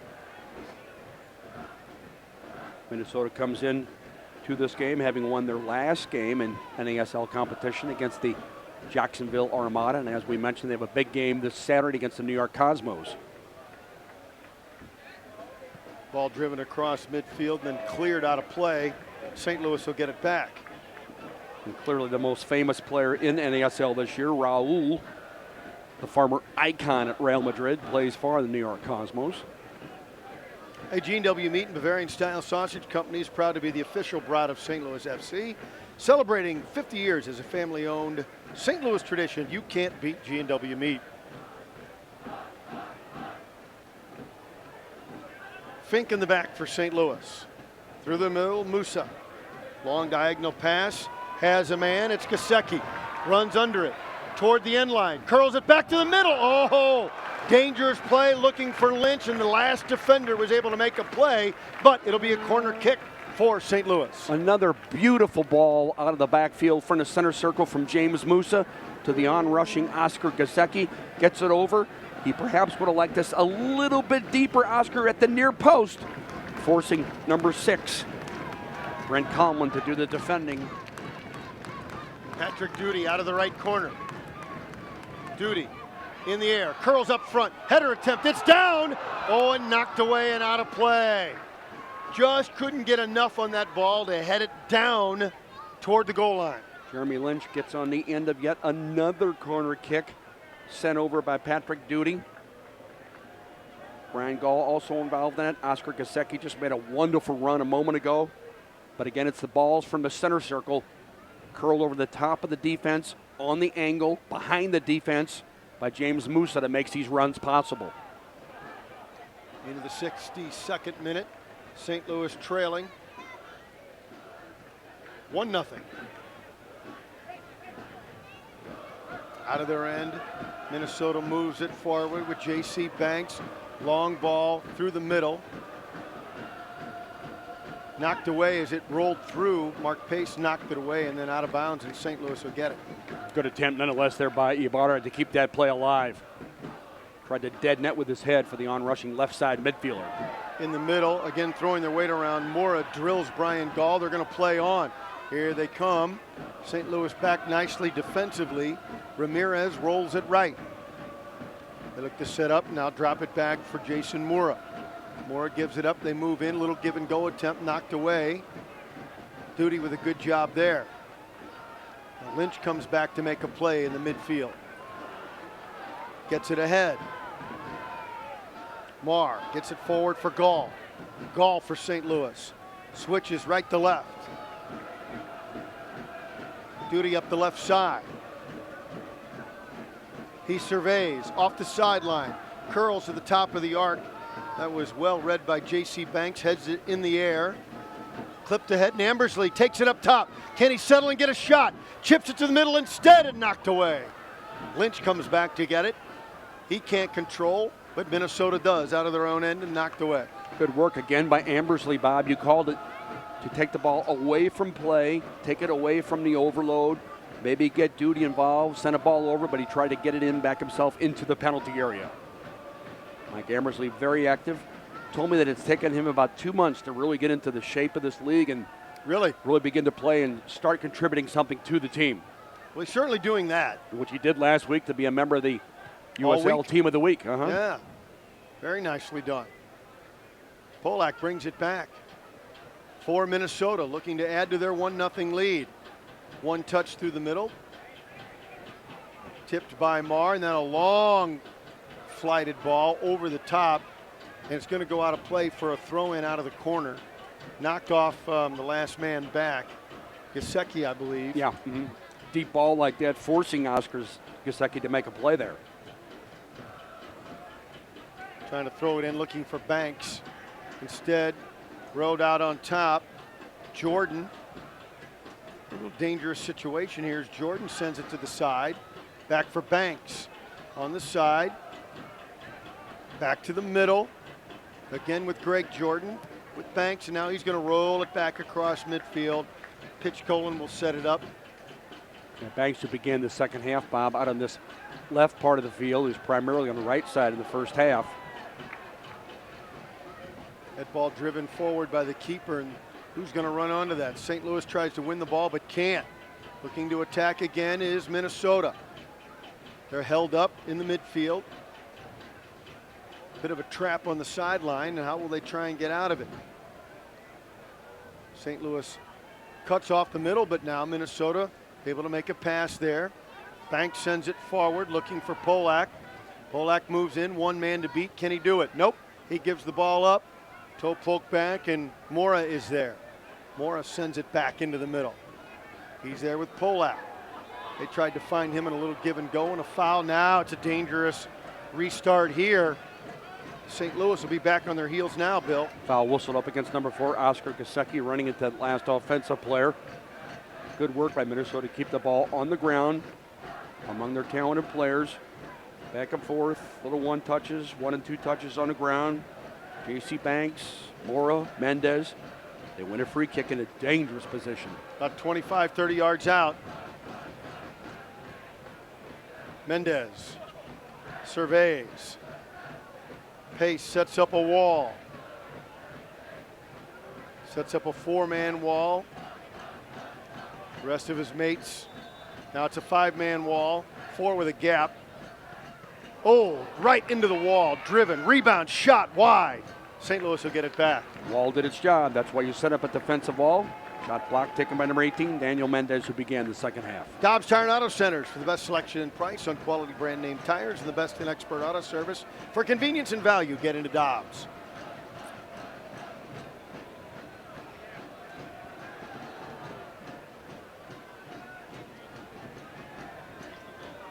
They bounce that one back through the midfield. St. Louis takes over with an opportunity. Rolled forward. Ambersley makes a long run. Can he save it? No, it goes out of bounds. Good effort and a long run, but couldn't quite control it. Good effort by Ambersley to try to salvage that play. And we ask you again, are you interested in a refreshingly different banking alternative here in the St. Louis market? Well, welcome to the world of Triad Banking. Your business, your family, your bank. TriadBanking.com. 1-0 St. Louis trailing in this Lamar Hunt U.S. Open Cup match. Gesicki gets the sideline throw in for St. Louis. Under duress, has to roll it back after he got it back. Vandergriff is there. He's played well tonight. Despite trailing 1-0, the St. Louis has played well. Without any question, one of their best halves of soccer so far this year, the first half for sure. Did exactly what they had to do. Dale Schilly said, hey, we want to put our best foot forward. We'll do this 45 minutes at a time. That's exactly what they did. St. Louis controlling the ball, back for their defenders. Moves it forward. Siaselka with Musa. Now back for Duty, who rolls it ahead. Long ball to the feet, curled to the middle. Lynch couldn't get it. They move in. Oh, and before They could put the left boot on it. Gesicki had the ball intercepted. Gesicki was making a run. He was going to pound it with that left He foot. was going to hit it first time without any question. J.C. Banks appears from nowhere to clear this ball away right at the tip of the penalty area arc. How many times have we talked about it? Any kind of a ball bouncing in the penalty area is dangerous. Oscar Gesicki was going to hit that first time or either lay it off. J.C. Banks comes to do the defending. He has the lone goal of this game, J.C. Banks. He scored for Minnesota United in the 54th minute. It'll be Duty out of the right corner. And we've got a man down. Allows me to remind you about our friends at Veta Sports. They have 6 locations in the metro area offering indoor and outdoor adult soccer leagues with men's, co-ed, and women's divisions. Register a team or sign up for a house team. Details at vetasports.com. Get your friends together and play soccer. Tonight's attendance is 2,500. Looks like we've got somebody cramping up down there. Marshall Wireless Stadium in St. Louis. 5 shots for Minnesota, 7 for St. Louis, 1 apiece on goal. St. Louis leads in the corner kick category, 6-0. They've whistled over some dangerous balls into the penalty area. They've had some opportunities from dead ball scenarios. I believe that was Jason Mora that was down. He's up now. St. Louis humidity forcing some cramping. Now it's going to be Duty out of the right corner. Duty, yeah, he's flighted dangerous balls all night long, Bob. St. Louis in a straight line from the goal out. Setting up an offensive wall, if you will, perpendicular to the end line. Gall, Fink, Musa, Lynch, all trying to get on the end of this corner kick from Duty. You missed Ambersley. The little guy's hiding in behind the goalkeeper there. Can't even see him. He gets a face wash from the keeper right there. Now here's the boot into the middle. Oh, and nicely done. Beating Musa to the ball was Hildebrandt. He was knocked down, but he hung on to the ball nicely. Good aerial challenge there between the goalkeeper, Scott Hildebrandt, and James Musa. Boy, that was dangerous. That was a neat play. Excuse me, I called him Scott Hildebrandt, Mitch Hildebrandt, excuse me. Very sure-handed, especially late in the second half here. Minnesota looks to move it forward, but St. Louis takes over. Gesicki going to send it back. Fink will roll it ahead. There with moving it ahead for Gall.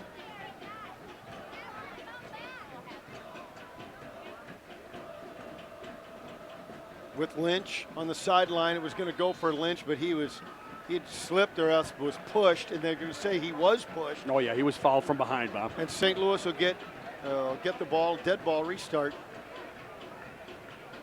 It's the kind of ball you went into a number 9 with his back to play. He knows he's going to take a beating with his back to play.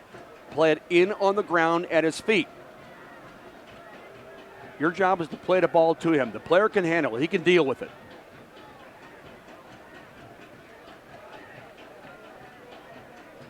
See how they want to drive this one. Duty will, it's about 6 or 8 yards in from the left sideline, pretty far out, in between the 2 circles, but toward the sideline. Yeah, but because of his ball striking ability, he can make this a dangerous play. Patrick waits to set it up. St. Louis is going to make a change. Looks like, is that Mike Roach? No, that is Brandon Barklage. Barklage. No wonder it took me aback. I haven't seen him in a while. Barklage comes out. There's the ball flighted but headed away. Barklage heads one back into the area. Barklage with his first touch hits the head ball back into the penalty area to Brian Gall. Now a right-footed shot knocked away as Barklage comes in and already has 2 great plays. A head ball. Now he gets it at his feet again. Do a step over. He just got the ball. He wants to do everything. Oh, tip in the middle for Lynch and knocked away as the wall closed quickly as he had found an opening. But it closed, and St. Louis, though, still able to recover. That was good defending with a last-minute defensive nudge from Aaron Pitchcullen. Siasolka, a little give and go. He gets it back. Dives to make a play. Looked to get it forward for Lynch, but Minnesota was able to intercept the ball and bring it back. So while they've regained possession of the ball, talk a little bit again about Barklage and what the thought is. He's coming back into the game dealing with pain from plantar fasciitis. Well, Dale Shilley told me that at halftime, he was going to speak with the members of his staff, Tim Leonard, Ralph Richards, Brian Jones, and obviously check with Brandon Barklage to see if he could play at all today. He didn't want to risk any more damage to Brandon Barklage. So be assured, if he was not ready to go, he would not be out there. Boy, he's already come in and making things happen. And he was a guy you were counting on to direct really everything through him. Well, he is homemade for that position of the holding midfielder, if you will, in the diamond formation. The position that Andrea Pirlo plays for Juventus when they play that diamond formation. It's such a vital play to cut balls out, play them early, sees the entire game and sees it early. And Barklage is doing just that. He took that ball out of the middle, swings it right. That's where he has Gesicki. Back for Barklage. Brandon Barklage directly to Lynch. Thought about a shot, curls back as the defense collapsed upon him. They look to take it out. Musa whacked a man down from behind. With minus numbers on a long run, Ibarra. He has to curl back as St. Louis recovered nicely. Now on the right side and back through the middle, Minnesota. Looking to roll one through for Ramirez. He'll drop it back to the defense and they'll send it up the left side for Polak. Polak wants to approach the offensive third. He does, curls through the middle, one touch. Broken up by St. Louis. Vandergriff is there. Sends one through the middle, has Brian Gall. Gall takes over on his half. Gives it up there with Ciasulca and Gall. They cross the center line and swing it left. Look back toward the middle. Gall has it now. Gall, long diagonal play. Made for Gesicki. Settles. Touches right, then left. Curls it to the middle. Ciasulca has Lynch running through. At his feet. Turns, curls. Impossible angle, and they'll send it back out. Well defended. But he didn't lose the ball. Precisely. St. Louis FC keeps it in a dangerous position on the field. Gesicki flights one in again. Headed away by the defense, and they played that one nicely again. But again, St. Louis controls the ball. Musa out top. Oh, and they'll have to give it back. Yeah, whistled up offside. Yep. Nice ball flighted back into the penalty area. I thought the defender was back with him, but they say no, and we'll come back the other way. 1-0 Minnesota. We're in the 76th minute. Lone goal of the game scored by J.C. Banks in the 54th minute. Driven to the right side. Barklage settles in the middle. He's shoved from behind. Quick restart, boy, he's lightning quick, isn't he? He got that thing going immediately. Well, he wants to play, it's obvious. Remember, the Brandon got that tying goal when the Pittsburgh Riverhounds were in town way back in April 11th, as a matter of fact. Fink and Musa driven deep into the zone, settled nicely out top, but cleared away. Now St. Louis tries again. Barklage wants to go to the left side, long diagonal ball. They look to settle, curl. Oh, the shot was well defended and blocked and cleared out. Crowd roars. They didn't like it. Duty appealing for a handball. He tried to get that ball over his right foot. Another run, a left-footed shot blocked by the defender, and another shot goes out of play and hits the scoreboard. That time on the run on the left side was Duty. And it'll give it back to Minnesota in the 77th minute now. Brandon Barklage battling for that ball right about the center circle area. He's fouled in the process. Immediately gets up, takes a free kick. Let's begin to play. St. Louis-based Worldwide Technologies, proud supporter of St. Louis FC and soccer in St. Louis, recognized by Fortune magazine as one of the 100 best places to work 4 years in a row. Worldwide Technology understands that with the right culture and teamwork, great things happen. Change for St. Louis FC, Bob. Number 11, Charles Rankin comes on for Brian Ciasulca. Now his job is very simple here on the right flank. Dribble and get into the penalty area, get a shot off, draw a foul, win balls, get him back into the penalty area. St. Louis trying to do just that. Curled one for the weak side for Rankin. Goes too far. Gesicki sends one back through their defense. has really played well as St. Louis has really put some opportunities forward. Now Musa outside the arc, curls one, but curls it wide past the goal in St. Louis. This is, without scoring, the best offensive display we've seen this year, in my view. Very solid, very consistent, isolating players, getting different players involved in the offense. James Musa really doing a lot of these through balls over the top of the defense, finding players isolated one-on-one, good running from the wide backs. Ciesielka curls one, headed up but out. Outside the arc, they knock it away. Barklage beaten to the ball there. Now Minnesota looks to counterattack. It's a foot race, and it's won by Vandegrift. Nice job. It would have been one-on-one. Beautifully curled back across midfield, up the sideline. Here comes St. Louis again. Rankin from Gesicki. Rankin moves up the right side, curls it back to the middle, looking for Gall, sets up the right foot, couldn't get a shot away. They drop it back and a reload for Barklage. Barklage will move it right for Rankin on the sideline. Rankin steps over toward the end line, beats his man. He's taken down from behind in the penalty area. What a run by Rankin. That's his job. That's his job description. Dribble at the last defender, either get the ball over, get a shot, or win a foul. He did that with his speed. You bring that speed on late in the game. I think Charles came on in the 77th, 78th minute, and already he can perhaps figure in the outcome. Brian Gall goes to set up the penalty kick. Crowd on its feet here. A very nice crowd on what technically I would call an unscheduled game, Bill, because it's not on the regular schedule. You didn't know about the Cup game, and we've got, it looks like between 3,000 and 4,000. It's a beautiful night, and Gall is ready. The ball is down. The keeper, Hildebrand. Brian Gall gets the whistle, moves in, shoots, he scores! We're tied! Lower right corner, Brian Gall ties it up.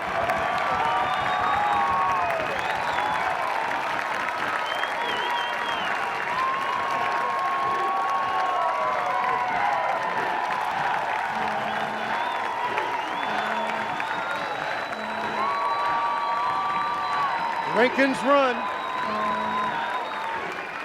Made it possible. He did exactly what he was supposed to do as a late addition into the game. Dribble at the defense, win the penalty kick. He did so with his speed, got beyond the last defender. Brian Gall converts a penalty kick.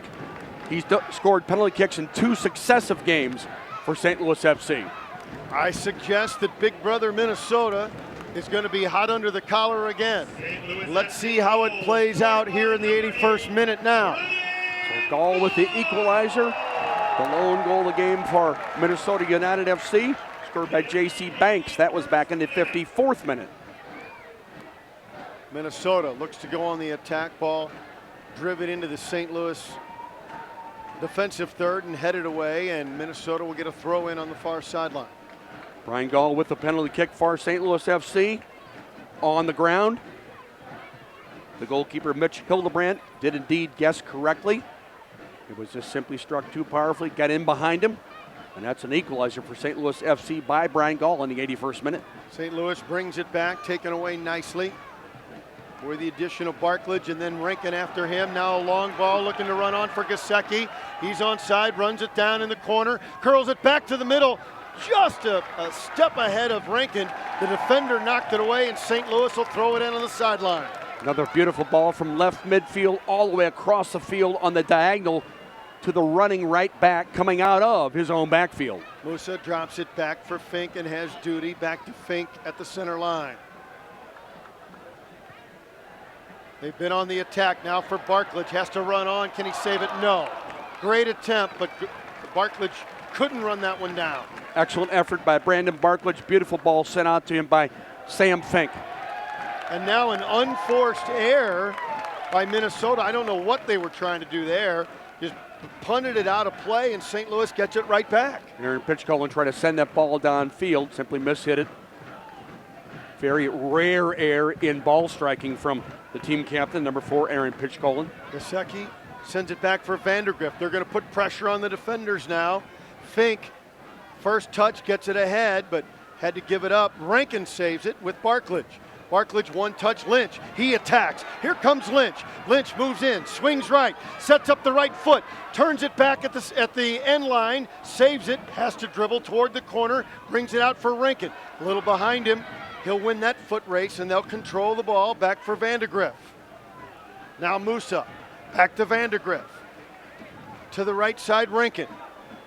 Rankin inside the sideline, settles, gets it out for Barklage. Barklage waits, surveys, comes back right to Rankin. Rankin needs somebody to run on. Looks and curls it up top. Gaul's going to drop it back. Barklage is there.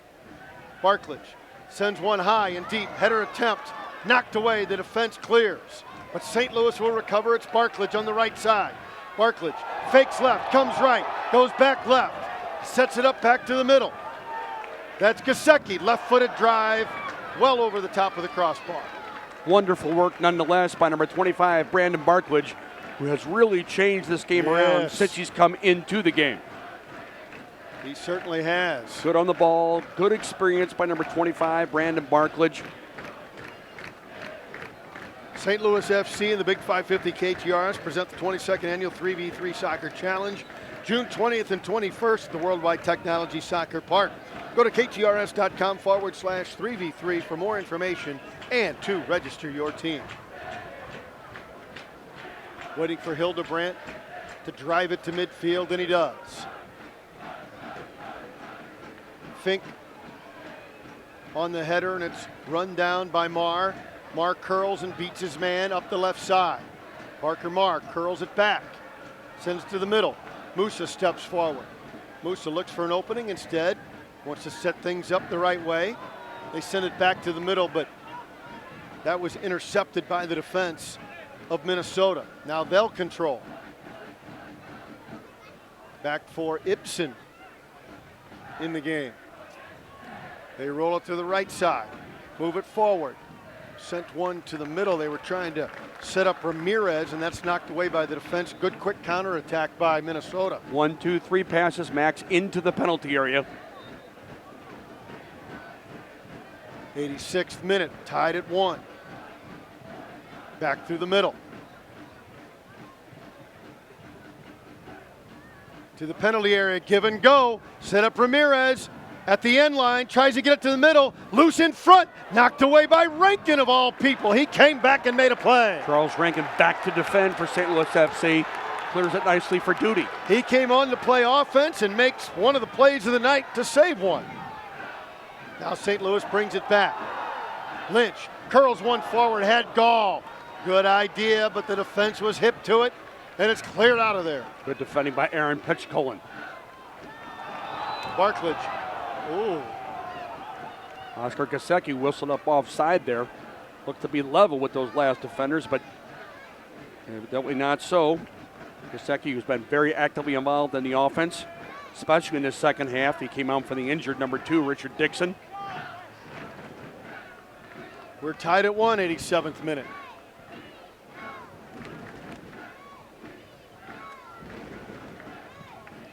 Driven across midfield. St. Louis there, headed back again. Stepping into the play, Vandegrift. 50-50 header attempt, knocked loose and recovered. Here comes Ibsen. They sent it to the penalty area. Rolls harmlessly to Mark Pace.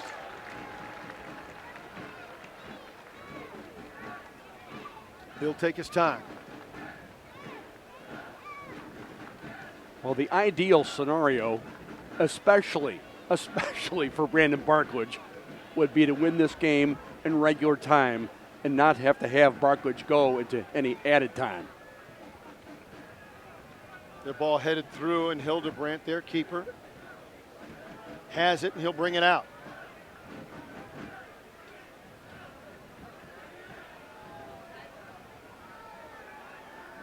Plenty of time, no pressure. Penalty area to penalty area. headed back toward midfield.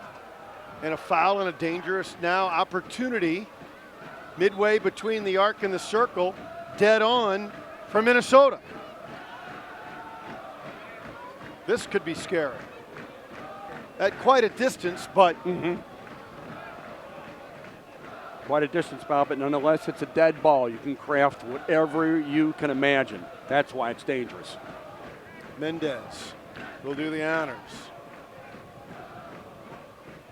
Sends one into the area, headed away neatly by St. Louis, but Mendez recovers, chips it toward the arc. That's knocked away. Headed back into the penalty area, flicked back to the middle. Nobody really in control, just back and forth. Now Minnesota again, side of the area. Curled out, and here comes Brian Gall. Has some space, gives it up to the right side. Here comes Rankin. Sent one on for Lynch, just a step too far. And he threw a shot as the defender ran back, I presume in retaliation. Ooh, if he would have played that ball, if Charles would have played that ball to the feet of Lynch, he could have received, turned, and then he could have run at that last defender instead of having to chase the ball in the 89th minute. We're tied 1-1. They send one back into the air, try and give and go. Right side, back through the middle, attempt, knocked away. Oh, good defending inside the area. St. Louis will bring it back. Gall has it with Barklage. Barklage at the center line. Barklage through the middle. Barklage, one touch, Lynch. Gives to the left side, Rankin. Rankin moves through on the right side. Has a man. Here comes Gesicki. Sets up the left foot. Can't control. Rankin's there. Knocked away from behind and good defending. Good defending by Minnesota United there. They know the danger already, obviously, of number 11, Charles Rankin. Rankin curls one through, header attempt. Oh, the save by Hildebrandt. Lynch got up high, snapped it off, and Hildebrandt dove to his right at the far post and hauled it in. Another great attempt by number 9, Jeremy Lynch. Beautiful ball curled in away from the defender by Charles Rankin, who's really been instrumental in the waning stages of this second half since coming on with his offense. Either running at people or getting balls over into the penalty area. And Lynch all night long. Well, you expect nothing less of a number 9 shirt. You're going to put 9 in your back. You better do everything offensively in the penalty area. 91st minute, extra time, 3 minutes of extra time. Sent forward. Gall looks to run under it. We got a whistle.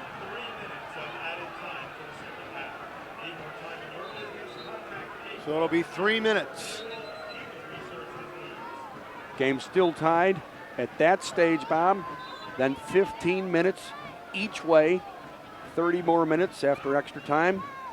Still tied, then penalty kicks. It's a great game. Neither team really wanted to have to expend this much in the middle of their league schedules, but so be it. Rankin went for a ball and was drilled after the play. What? He kicked the ball. Oh, they're giving it. Bill, you have to explain that to me. I can't. Rankin had the ball. I can't. He was drilled by Jordan. Oh, doctor. Referee saying he had his foot too high with the sole of his shoe exposed. I cannot believe that's an accurate call at all. But nonetheless, that's what the referee, Ron Freeman, said. From here, it looked like Jordan was out of control and ran through him. That's how it appeared from live. Just sending the ball forward was number 11, Charles Rankin, with the outstretched left foot. By no means had his foot up and sole of his shoe exposed to tackle. It was simply to send the ball forward. And James Musa, the team captain, talking to the referee, Ron Freeman. When I heard the whistle, I thought Jordan was going to get penalized because he ran right through him after the play, as I saw it. Charles Rankin, the yellow on that. I think that's the incorrect call. Holy cow. Now they boot one into the area. Coming out is Mark Pace. He fumbled but got it back. Good hands from Mark Pace and good goalkeeping. When that ball's sent up into the penalty area like that, you're immediately to come off your goal line. Ball sent in from number 8, Ibsen, yet another Brazilian player. Mark Pace up over the top of everyone. Initially bobbled the ball, picked up the rebound himself. St. Louis loses the ball off the sideline. We're almost out of added time, and This one's going to go to overtime. It certainly appears, unless there's a breakdown in the last moments here. Stolen away, that might be it. Marr drives forward. He stole that ball, moves in. Can he get a shot away? Sets up the right foot, drops it back. A shot! Oh, they just shot it wide. Gall had a chance to win it, and it missed by a foot. Brian Gall just wide of that opposite post. Wonderful work by Parker Marr on the dribble. Lays it for Gall, shoots it just wide. What an excellent opportunity. Good running on the left flank by that wide side midfielder, Parker Marr. Looks up, knocks it across the face. There's Parker Marr on the dribble, very nicely done. Cuts it across his body, lays it off with the outside of his shoe. Gall runs onto it, strikes it first time, and it just goes wide of the opposite post. Had it been on the post, would it have scored? Would Hildebrandt gotten there? I think it might have curled in. Curled in. Oh. What a game. What a magnificent game between two teams from dramatically a different conference, the NASL and the USL. We're going to take a break. We'll be back at Worldwide Technology Soccer Park for overtime, extra time, 15 minutes, and we'll be back for that. How will St. Louis fare? How will Brandon Barklage fare? We'll talk about all those things when we return in a moment. Legendary.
You're not traveling to the game, you still want to come out and support the club. Morales Pizza in Sunset Hills is hosting a viewing 15 all the way. Game time is 7 p.m. Heads and tails is Chance fine. to meet players and win tickets and That's- prizes.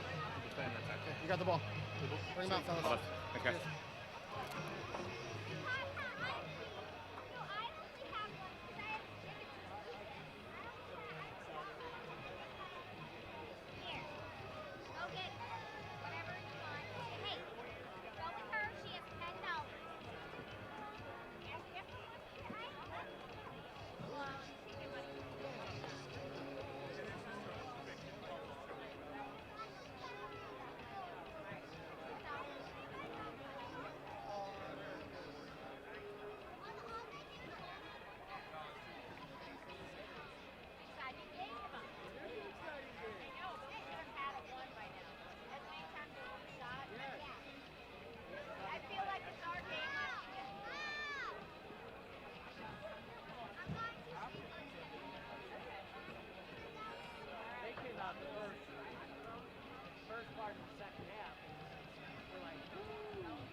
But I don't think he's going to make any more changes simply because he can't. Right? So What about with style or design or formation? he's going to keep Musa, I think, as active as he possibly can in front of those last defenders. Started off with 4 in the back, James Musa in front of them. Started off, remember, Bob, at the 4-1, 4-1 because he wanted to play a solid, compact unit. And in the first half, in particular, it really worked. You know, he is married, Dale Schilly is, to that diamond formation. But this is a different scenario here. So now you play Saturday, Wednesday, Sunday, Wednesday. Now you play another extra time game. And then you get Thursday and Friday, and you travel to Louisville. Let's see how many more games we can play in a short period of time. So you wanted to be a professional soccer player. Can we get some indoor maybe during the off days? Maybe a scrimmage Friday morning before you leave for the Louisville game. Well, against your CYC All-Star team, just as a tune-up. The 67 team? Yeah. Okay. I got new Copas. Here we go in extra time. St. Louis moves right to left. They want to drive it forward, looking for Rankin. They go over the back and hit it out of play, and St. Louis will throw it in. That's Gesicki on that side. Gesicki tried to get it right into Lynch directly, but it was booted away, and all the way back for Sam Fink. He'll head it to the midfield. Gall knocks it down, and Musa boots it high in the air, looking for Lynch again. He's knocked off the ball and a foul, and they're going to say that Lynch fouled him, and we'll come back the other way. Or is that what we're seeing?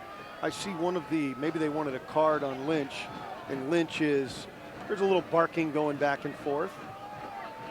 Some gesticulating.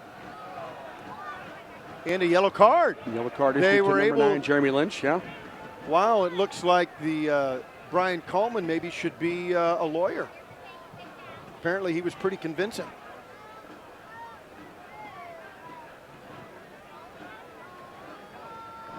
James Musa, the team captain, questioning the referee, Ron Freeman, as to exactly what did transpire there. But nonetheless, number 9, Jeremy Lynch, receives the yellow. Wow.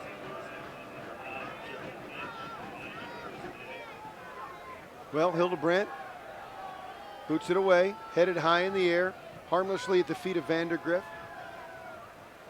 He volleys it up to the midfield. Lynch is drilled and taken down hard, and they play on. He must have annoyed the officials because he got no favoritism there, that's for sure. Duty gets it on the left sideline.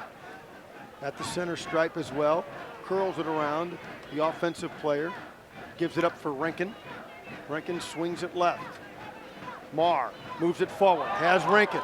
Beautiful pass at his feet, at the 18, at the penalty arc, still at his feet, rolls it right, settled down to Barklage in a triple team. Tries to curl out, and he does, to the right side. St. Louis, great possession. Barklage again in the middle.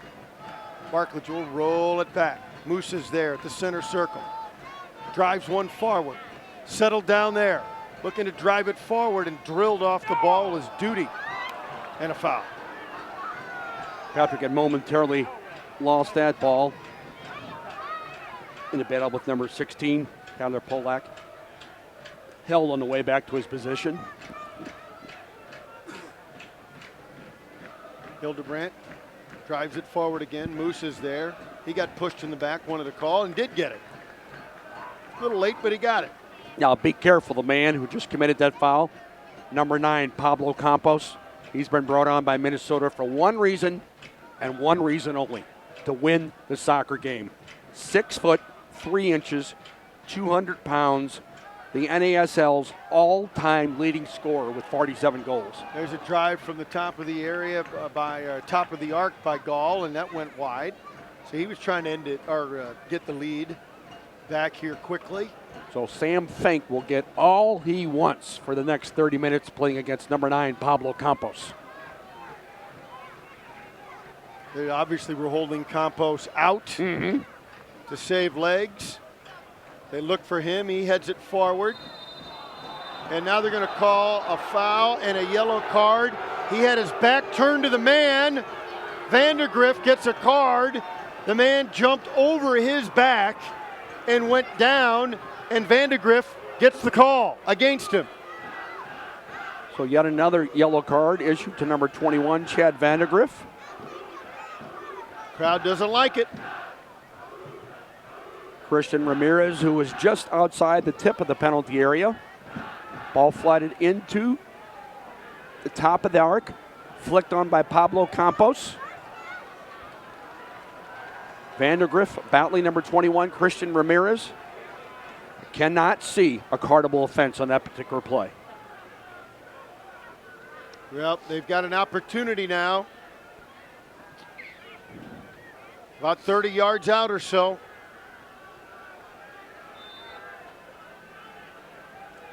They drive it, the shot over the crossbar. It was blasted, but over the crossbar. Boy, you could use a really good offensive player like one of the Billiken greats like Steve Mauer, somebody like that. Bring them on late in the game. Yeah. Run it, people.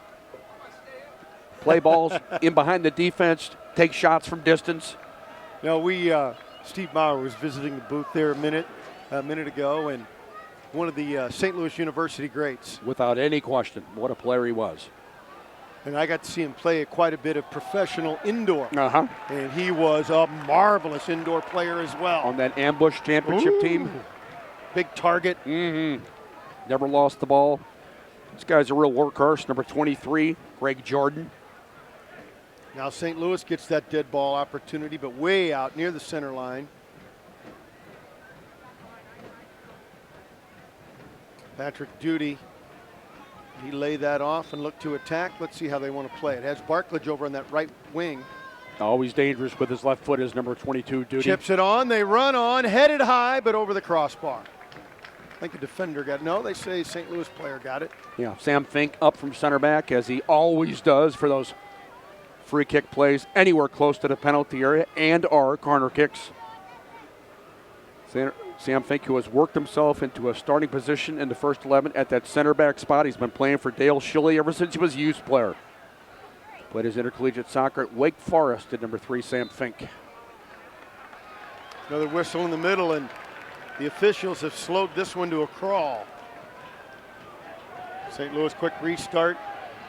They look for Duty. Now there was an exposed foot high, and a man goes down, yet no whistle or cards.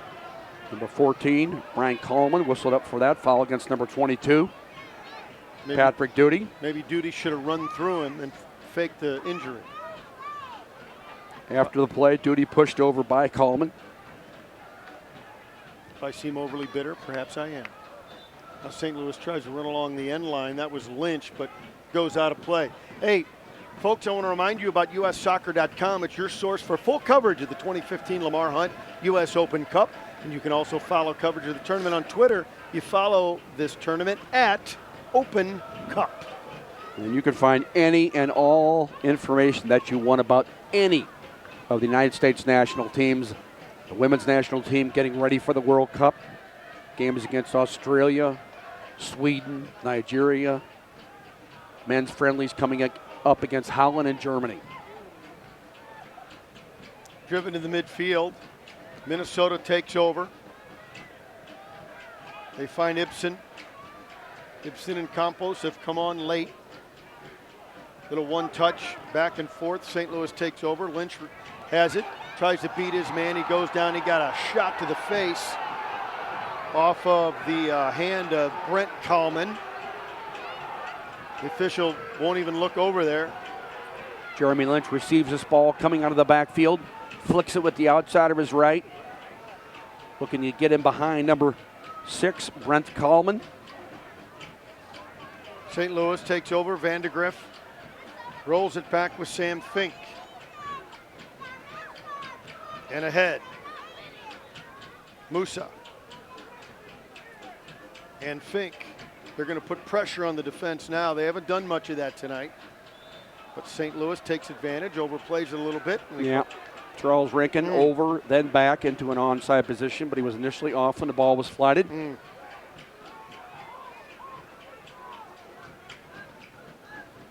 Kallman sends it ahead. Ibsen is there. Ibsen sends it into the area, booted away, cleared by St. Louis. They're going to let it roll out so they can throw it in. That's a dangerous ball played into the penalty area on the ground late in the match by number 8, Ibsen. Jordan sends it back and up through the middle. They'll roll it back under duress.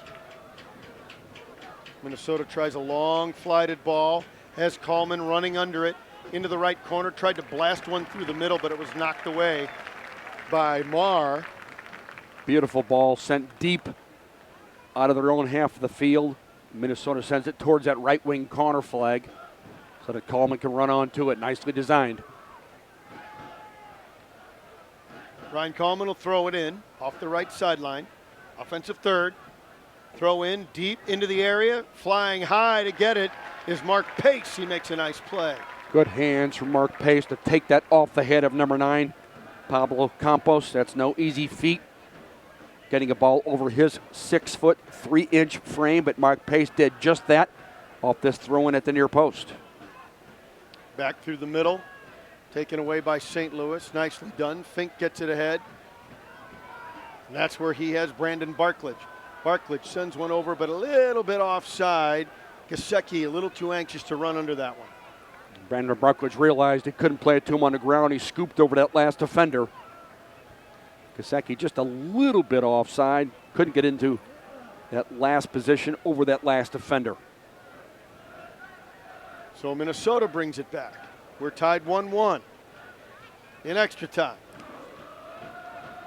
Brent Coleman sends one high and deep and into the area, and Pace comes well off his line to make a nice play. Pace rolls it out. Vandegrift ahead for Musa. Musa to the right side. They send one high and deep, this time looking for Marr. Marr rolls one to Lynch, got into the area, one man to beat. Now the second man attempt comes in and a third, still at the feet of Lynch. And I'm not sure where he was going with that one, but it goes into the stands. Well, all we can say is that the shot turned out to be a throw-in. So I guess it wasn't on target. Good work nonetheless by number 9, Jeremy Lynch, to try to get into a shooting position. Parker Marr toe pokes it on the ground into the penalty area, looking for number 9, Jeremy Lynch. Gets control, looks up, mini step over, comes back outside the penalty area, then across the penalty area on the dribble, trying to curl this with the inside of his right into the opposite post, but he couldn't quite get the curl on the ball. Now Gall brings it back, top of the area, swings it right, sets up the left foot, turns it back right, looking in, trying to drive it in front, but nobody there. Good work from Brandon Barklage to keep it and get it over. St. Louis trying to hem in the Minnesota defense. They go back to midfield. Musa's there. Settles, turns. He'll drive it back. He is a solid player, number 14, James Musa. Musa and Barklage. Vandegrift and Rankin. Rankin, nice pass for Lynch. Lynch thought he could have turned, but instead held up. Sends it back. Duty tries to drive it in. That's knocked away by Minnesota. Little push in the back by Barklage, and they'll play on. Or a quick foul restart, rather, and Minnesota gets it back. Campos coming back deep, trying to find the game, make something happen offensively for Minnesota. Just came in moments ago, did number 9, Pablo Campos. Campos touches it for Mendez. Mendez upended by Musa. Little roll block. Takes him out. Flighted ball into the St. Louis defensive third, and they take it away and bring it out with Rankin and Gall. Gall at the center circle, swings it left. Duty up the left flank now. Patrick Duty with Marr on the sideline. Marr across midfield. Marr with Lynch. Lynch chips one ahead, looking for Duty to run under it. Into the left corner, Duty sets up, waits for his teammates. Chips one into the middle. Lynch, went up for the header, and Hildebrandt beat him to it. Oh, Goes down hard. Great goalkeeping by Mitch Hildebrandt to cut that ball out away from Jeremy Lynch. Nice ball sent in again by Patrick Duty. Always anxious to join the attack and get balls over. Wonderful goalkeeping by Mitch Hildebrandt to cut that ball out before it gets to the head of number 9, Jeremy Lynch. Minnesota brings it back. They roll one through. But St. Louis will take over as it was harmless.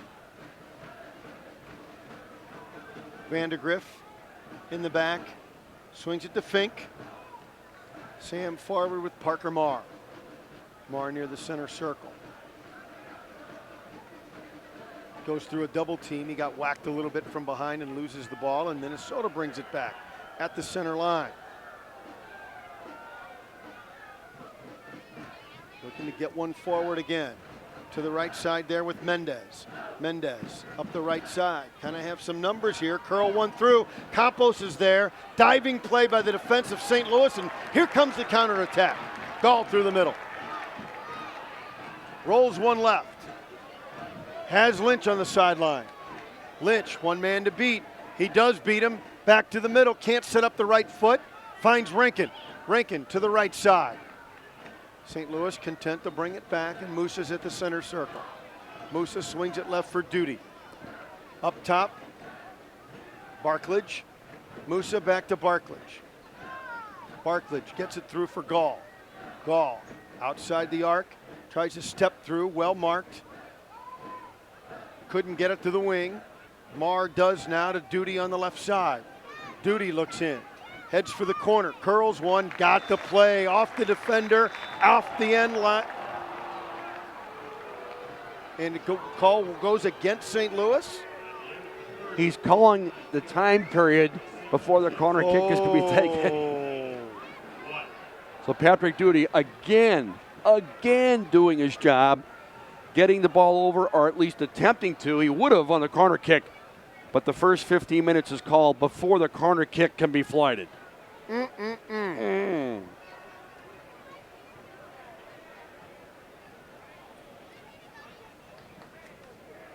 We'll take a quick break here at Worldwide Technology Soccer Park. This is St. Louis FC Soccer on the Big 550 KTRS. Make way for the sexagenarian. Take one here. The rebels of the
for most of the 105 minutes. They've done exactly what they've had to do. And you enter a competition like this, to quote Dale Schilly, we're going to give it all we got. We're going to put our best foot forward. We're going to take this 45 minutes at a time, maybe in increments of 15, 20 minutes, 20 to 30 minutes at a time. That was his design for the first half. He's forced Minnesota to play away from home. They did not want to do this, play extra time. They, like St. Louis plays Louisville this weekend. Minnesota has a very big game this weekend against the New York Cosmos in Blaine, Minnesota. They didn't want to do this either. Well, now, who will break this tie? And if it remains tied, Penalty kicks. that will be interesting. But St. Louis has been on the attack. Minnesota's tried some counters. Let's see what happens here in this final 15. Minnesota with the possession to open this final period of play. Along the right sideline, they roll it back. Put away the upstart St. Louis Football Club. Through the middle and cleared out. And St. Louis will get the ball. Trying that ball into the feet of the striker so he can just flick it on for a runner. Barklage heads it to the middle for Lynch. Lynch moves it forward. Rankin looks to run under it, but too much of an angle out of play, and that'll give it back to Minnesota. The idea, nonetheless, get it to Charles Rankin on the right flank. His speed was dramatic in St. Louis tying this one up. He and Barklage really made a difference. The end of regulation. St. Louis in the midfield. Yeah, you bring experienced players like Barklage and Rankin onto the field to do what they did, Bob, and that is change the game. Another pass looking for Rankin. In the middle, Rankin steals it. Top of the area. Rankin at the arc. Left-footed shot blocked by the defense. They have blocked a lot of balls tonight. Especially number 4, the team captain, Aaron Pitchcolan. Barklage for Rankin now. Rankin tried to send another one through. Off a defender out of play, and St. Louis will get a corner out of the right corner. Still doing his job as a flank midfielder. And Just Rankin's outside gonna- the penalty area. Yeah, he's been doing a wonderful job ever since he entered the game, getting shots on goal, sending balls over, putting people through into the penalty area with balls on the ground, behind the defense on angles. Now Duty out of the right corner. Has Gall and Lynch and Musa to the middle. Oh, almost to the far post header attempt. Somehow Hildebrandt leaps out of the scrum and makes the play. Another beautiful ball flighted in by number 22, Patrick Duty. Cramping up the goalkeeper, Mitch Hildebrandt, after making that save, plucking it out of midair from the corner kick. Another beautiful ball sent over by Patrick Duty. Mitch Hildebrandt at that opposite post. Did the job defensively, part of a good defense. Obviously is a good goalkeeper. He did his job, held on, didn't give up the rebound. He's been good, and he has been challenged quite a bit tonight. Very much so. St. Louis's offense has made him play. Well, you sure like to think of this as a big step forward for the St. Louis club as an offense. Well, positively, and as Dale Schilly told his team, you play 180 minutes, you get an MLS team. Well, Yeah. on both occasions, you're playing more than 90 minutes. I referenced last week's game on Wednesday night, the 20th against the Des Moines Menace. Final of that was 2-1 after extra time. Jeremy Lynch and Brian Gall getting the goals. Minnesota on the throw-in on the sideline. Look to set up Campos, but he gives it up. Flicks it to the middle. St. Louis putting up a double wall in the midfield, and Minnesota can't solve it to this point. Headed back through the midfield by Gesicki. Yeah, 4 people across the back, 4 people across the midfield area, but still having the wherewithal to get forward. Pitchcolan sends one forward, knocked away again by that big wall. Parker Marr up the left side. He's held and pulled. They play on and taken away. Marr looks to win it back. He's tripped up by Campos. St. Louis will play on. For Barklage, has a man on his back, actually pounding fists on his back. And they play on. Barklage kept that ball away very nicely by using his body as a shield from Ibarra.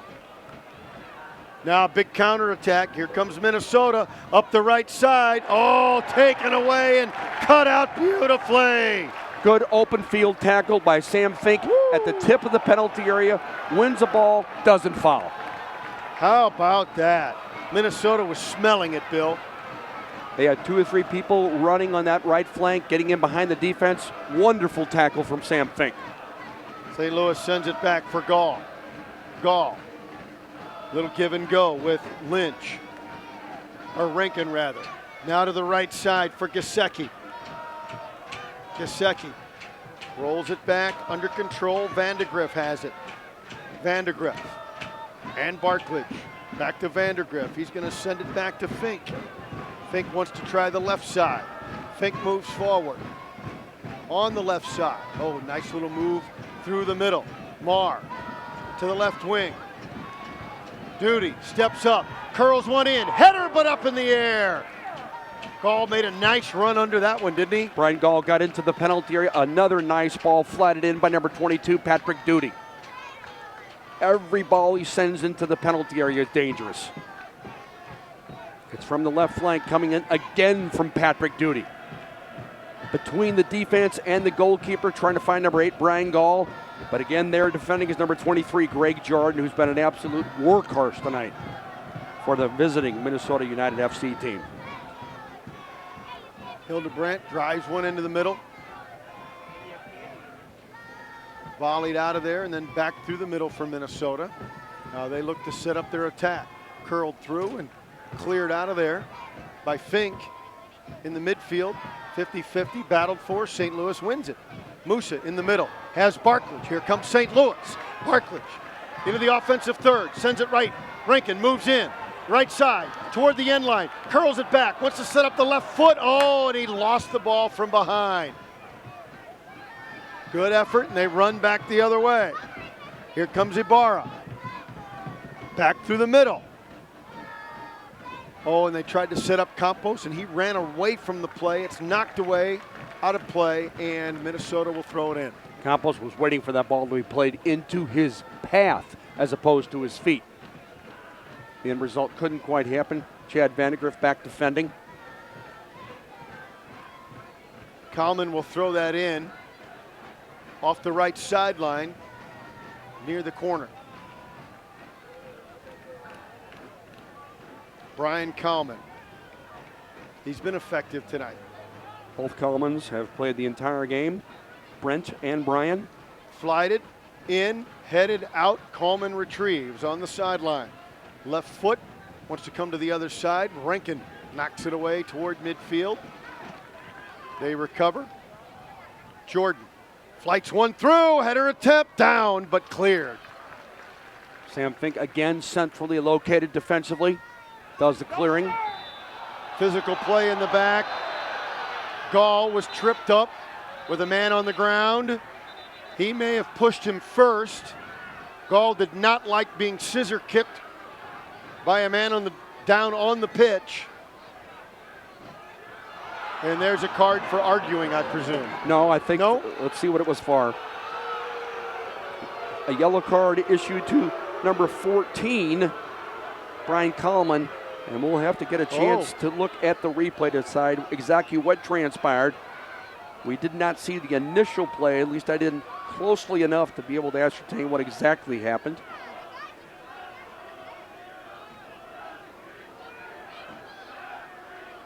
So Brian Gall is sent off by the referee, Ron Freeman. The 24th minute of the 30 minutes of added time. An ugly turn.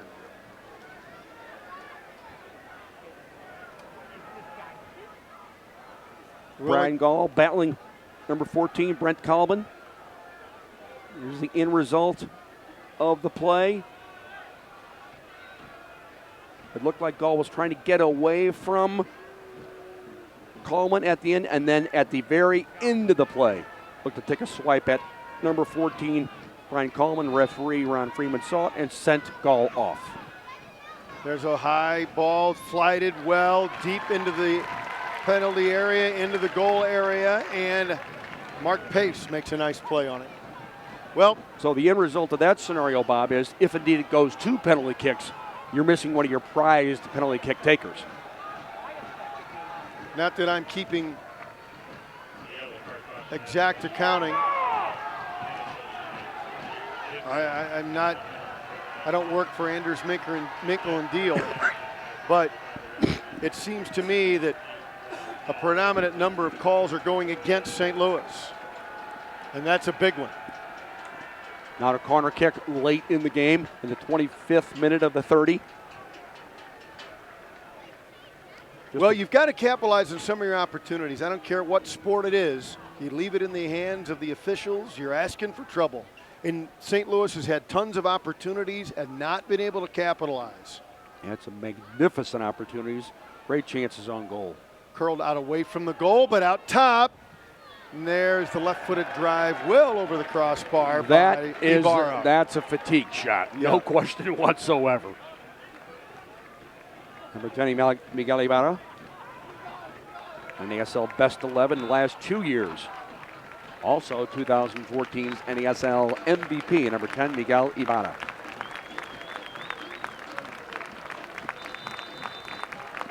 So a man down.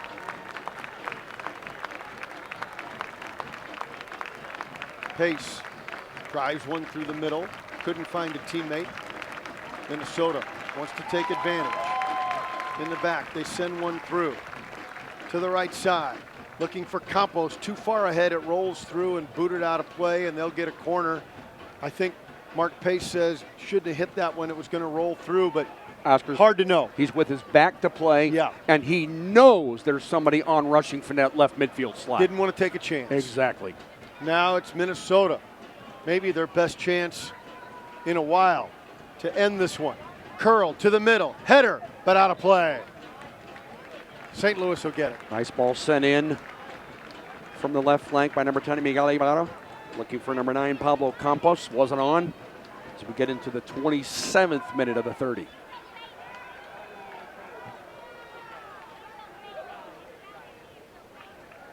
Pace again will drive one. Marks obviously had a terrific match. To midfield. Marr finds Gesicki. Hard run up the right sideline. He's going to stop it and settle back to Marr. Parker to the middle for Musa. Musa chips one over to the left side. Duty overlap to the left side. The defender tried to curl one in. Another one blocked by the defense. Musa settles. No, heads it in. Looking for Rankin. Rankin drops it back. It's Musa. Near the top of the arc. Tried to curl one for Duty, I think, on the left side. Now settled down by Lynch, but had to chip it away. Musa knocks it back. Bodies fly. Oh! And a foul. And what an opportunity for St. Louis. And we're evening things up with a yellow card. Even Steven, baby. Yellow card issued to number 16, Tyler Polak. Good work by Oscar Gesicki to keep that play alive with the chested ball. Players from Minnesota United FC questioning that call by the referee Ron Freeman. But Oscar Gesicki kept the ball alive, got it down on his chest, tried to make a touch. He's fouled at the end of that play, and a free kick in a very dangerous position just outside the penalty area of Minnesota United. How do you want to set this one up, Bill? Don't even think about passing this ball. This is a shot. This is a shot curled beyond the left side of the defense into that near post. Hildebrandt will probably be covering the opposite post, thinking that that near post has been covered. Can you sneak one in behind him? Curl it around the opposite side. Duty David. and Lynch. Lynch, curl. Oh, it was just deflected by the wall. Wall did its job. Nicely Yeah. done. Good defending by Minnesota. That was a nasty looking shot. That might have done something. You don't want any part of that late in the game in the 29th minute of the 30 added minutes. Duty out of the right corner. He's ready. Boots one. High to the area. Header attempt. Still in midair. Headed back in the air. Who can get anything on it? Oh, it bounced to the ground, and somehow Hildebrandt was in the right spot. He's been brilliant tonight. Now Campos on a counterattack. Here he comes up the side and pushing his man out, Vandergriff. What a play by Vandergriff. Chad Vandergriff running like the game just started, battling number 10, Miguel Ibarra. Good ball out of the backfield quickly from Minnesota United. Boy, that ball bounced into the penalty area, right into the hands Now of Mitch Gesicki. Hildebrandt. Now Gesicki up the side, looking for Lynch. Curls. He was tripped up and whacked hard. But it goes out of bounds, and they'll just play it that way. Number 16, Nope, Tyler it is going to be a Polak. Yeah. foul. My mistake. He received a yellow just moments ago for his foul against Oscar Gesicki. Number 9, Jeremy Lynch, again playing with his back to play. Receives, turns, tries to take on that last defender. Wins a foul in the process. Added time again, curled into the area. Lynch tried to get under Hildebrandt, but he knew Hildebrandt had the eye of it, and that's going to end it. That's going to end play, Bill McDermott. 90 minutes of regulation, 30 minutes extra after extra time, and we now go to penalty kicks.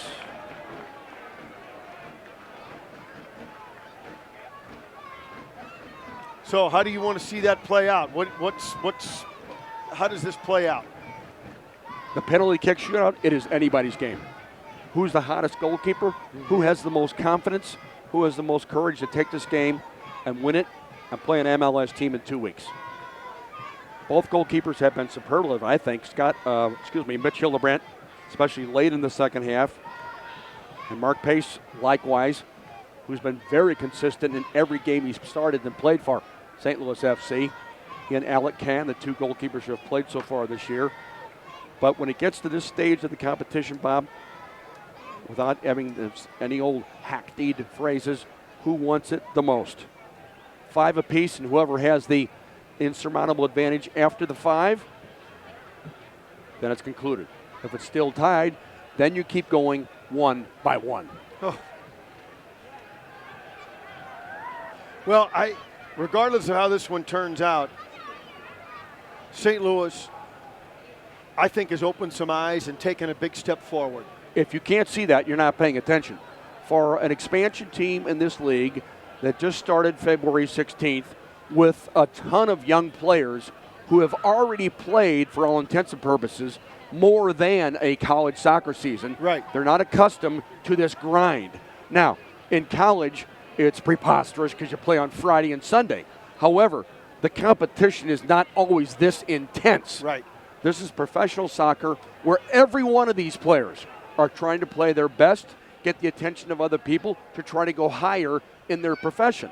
So there's never an easy game. It's always physical, and you know that coming into the competition. Both goalkeepers trying to stay loose and limber. Over on the sideline. As Alf Ramsey told England at the 66 World Cup, you've won it once, now go win it again. As they defeated West Germany, playing at Wembley Stadium. Referees all talking over as to what they're going to do, which goal they're going to use, things of that nature. I fear those conferences. St. Louis FC, as we've talked about, this coming weekend, yes, of course, they have another game in just 2 days' time at Louisville City. And then the following weekend against Pittsburgh. Then three straight games, Bob, here in June at home against Harrisburg City, June 13th, June 19th, Colorado Springs, and June 27th, New York. So we're walking to the south end of Worldwide Technology Soccer Park, Marshall Wireless Stadium. The officials are in no hurry. You would be annoyed at the pace with which they're walking if you were at the mall. So only players. They must be getting paid by the hour. Only players who were on the field at the conclusion of the competition are allowed to play a part in the penalty kick shootout. So Mark Pace saluting the St. Louligans. He'll be first to be the goalkeeper. Is that Mendez? That is number 18. Daniel Mendez, who entered the game to start the second half for Minnesota United. He's played his past 8 years in Sweden. Prior to that, in Korea and Colombia, a well-traveled pro is number 18, Daniel Mendez, 34 years of age. Mark Pace, the goalkeeper. Flips his water bottle and his towel over behind the net. Comes onto his line. Mendez sets up. 6 yards behind the ball. Keeper set, the official set. Here comes Mendez. Right foot shot. He saved it. He saved it. A dive to his left and Pace saved it. There are no words to describe how big it is to save the very first penalty kick. Daniel Mendez is going to go to his right, as I think a right-footed shooter should go. Curls it nicely, but diving correctly and making the save as the goalkeeper Mark Pace. Wonderful goalkeeping. Now, And one of your most competent professionals, experienced in areas just like this, Brandon Barklage is the first. he moves in. A shot, he scores! St. Louis leads 1-0. Barklage back in action and making him pay. Brandon Barklage taking a penalty kick like he's double parked. He wanted to get on with this. As soon as the official said go, he went. He was ready. As a matter of fact, he's been ready ever since he entered the game in the second half. Beautifully struck on the ground, opposite side netting. Again, a right-footed kicker. He sort of leaned left, and I think that's where he got Hildebrandt to dive.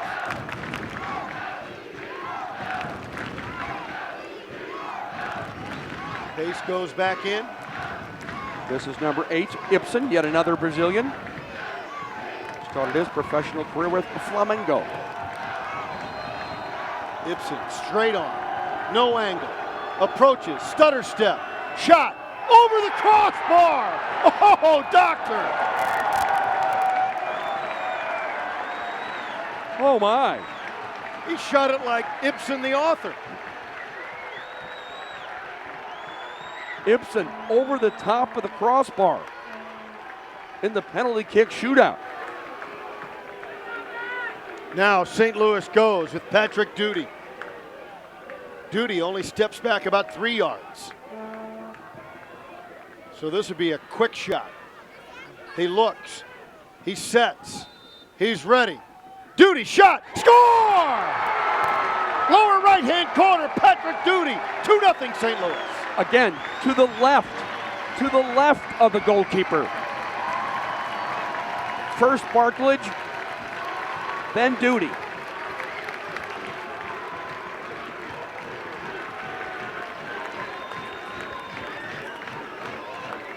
A forlorn Minnesota player walks forward.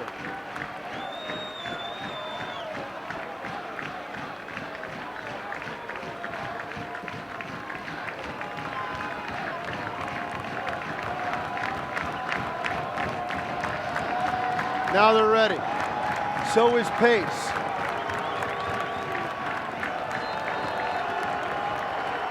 Sign of the cross. And the shot. Score. Nice shot by Ibarra. By number 10, Miguel Ibarra. You expect the reigning NASL MVP to be proficient, and he was just that. Now Oscar Gesicki will get his opportunity. Oscar, who came into the game in the first half, in just the 27th minute, coming on for the injured Richard Dixon. Had a small stint with Borussia Dortmund, did number 4, Oscar Gesicki, just 24 years of age. Gesicki, the shot, he scores! Into the absolute same place as Brandon Barklage and Patrick Duty. It's 3-1, and that was blistered about 3 feet high to the back of the net. Curled with his left foot away from the goalkeeper to the goalkeeper's left, as Barklage and Duty did exactly the same. 3-1 now in favor of St. Louis FC.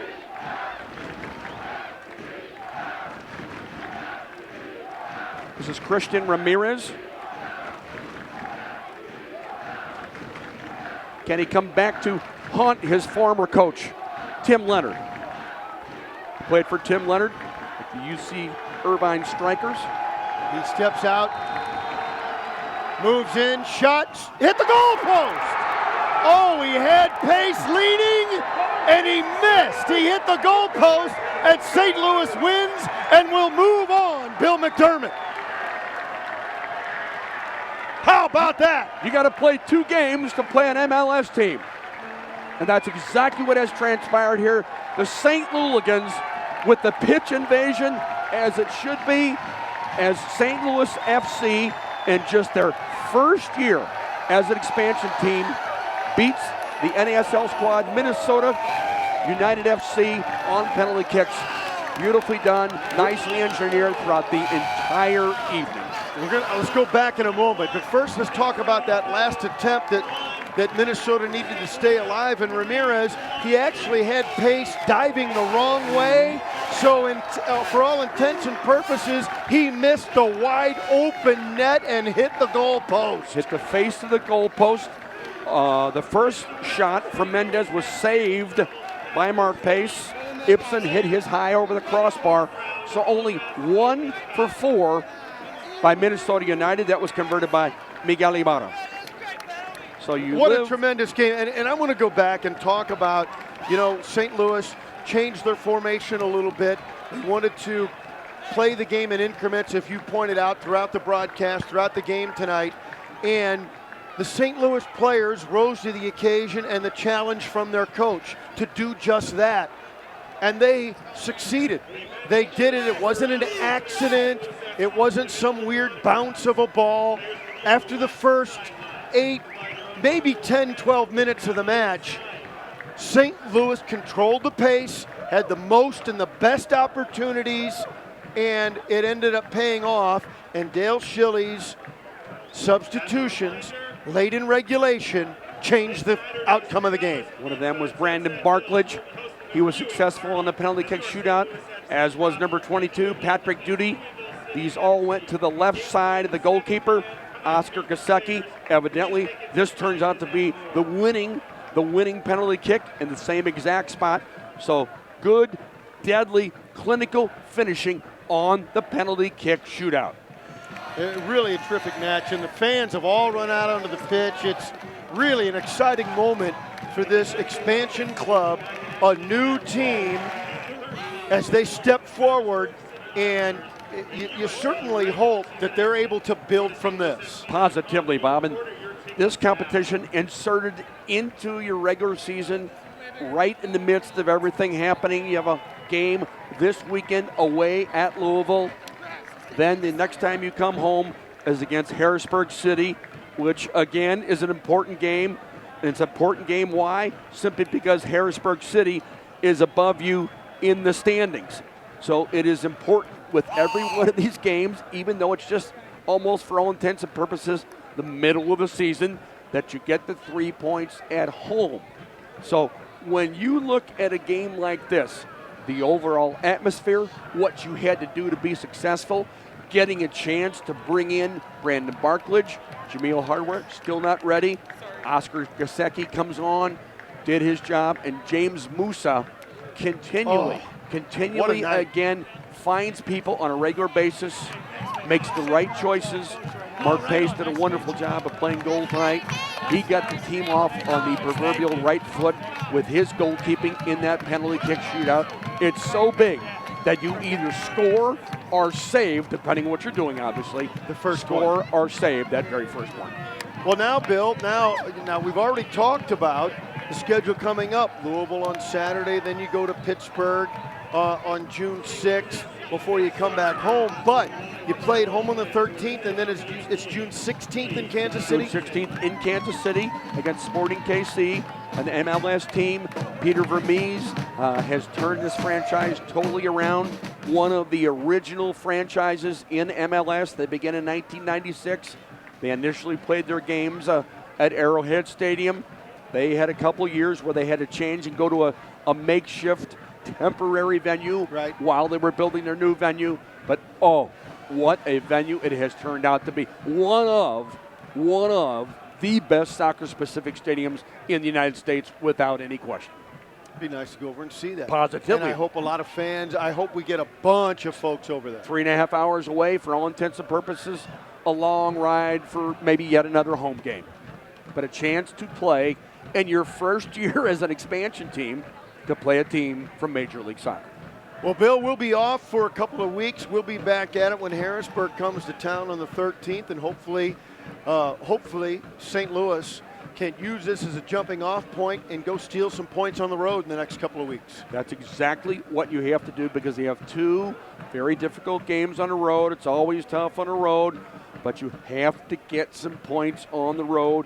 As we talked about the fact, that's what Rochester's been doing, Bob. They're 4-0-4 away, yet to lose, and therein lies the reason why they lead the Eastern Conference with 22 points out of 10 games. Well, that's going to wrap things up at Worldwide Technology Soccer Park. What a terrific night tonight as St. Louis and penalty kicks beats Minnesota to move on in the Lamar Hunt U.S. Open Cup. For Jim Hewer and Bill McDermott, I'm Bob Ramsey. Knows postgame tonight because we're going to go straight to Larry Connors. Thanks for joining us tonight on the Big 550 KTRS.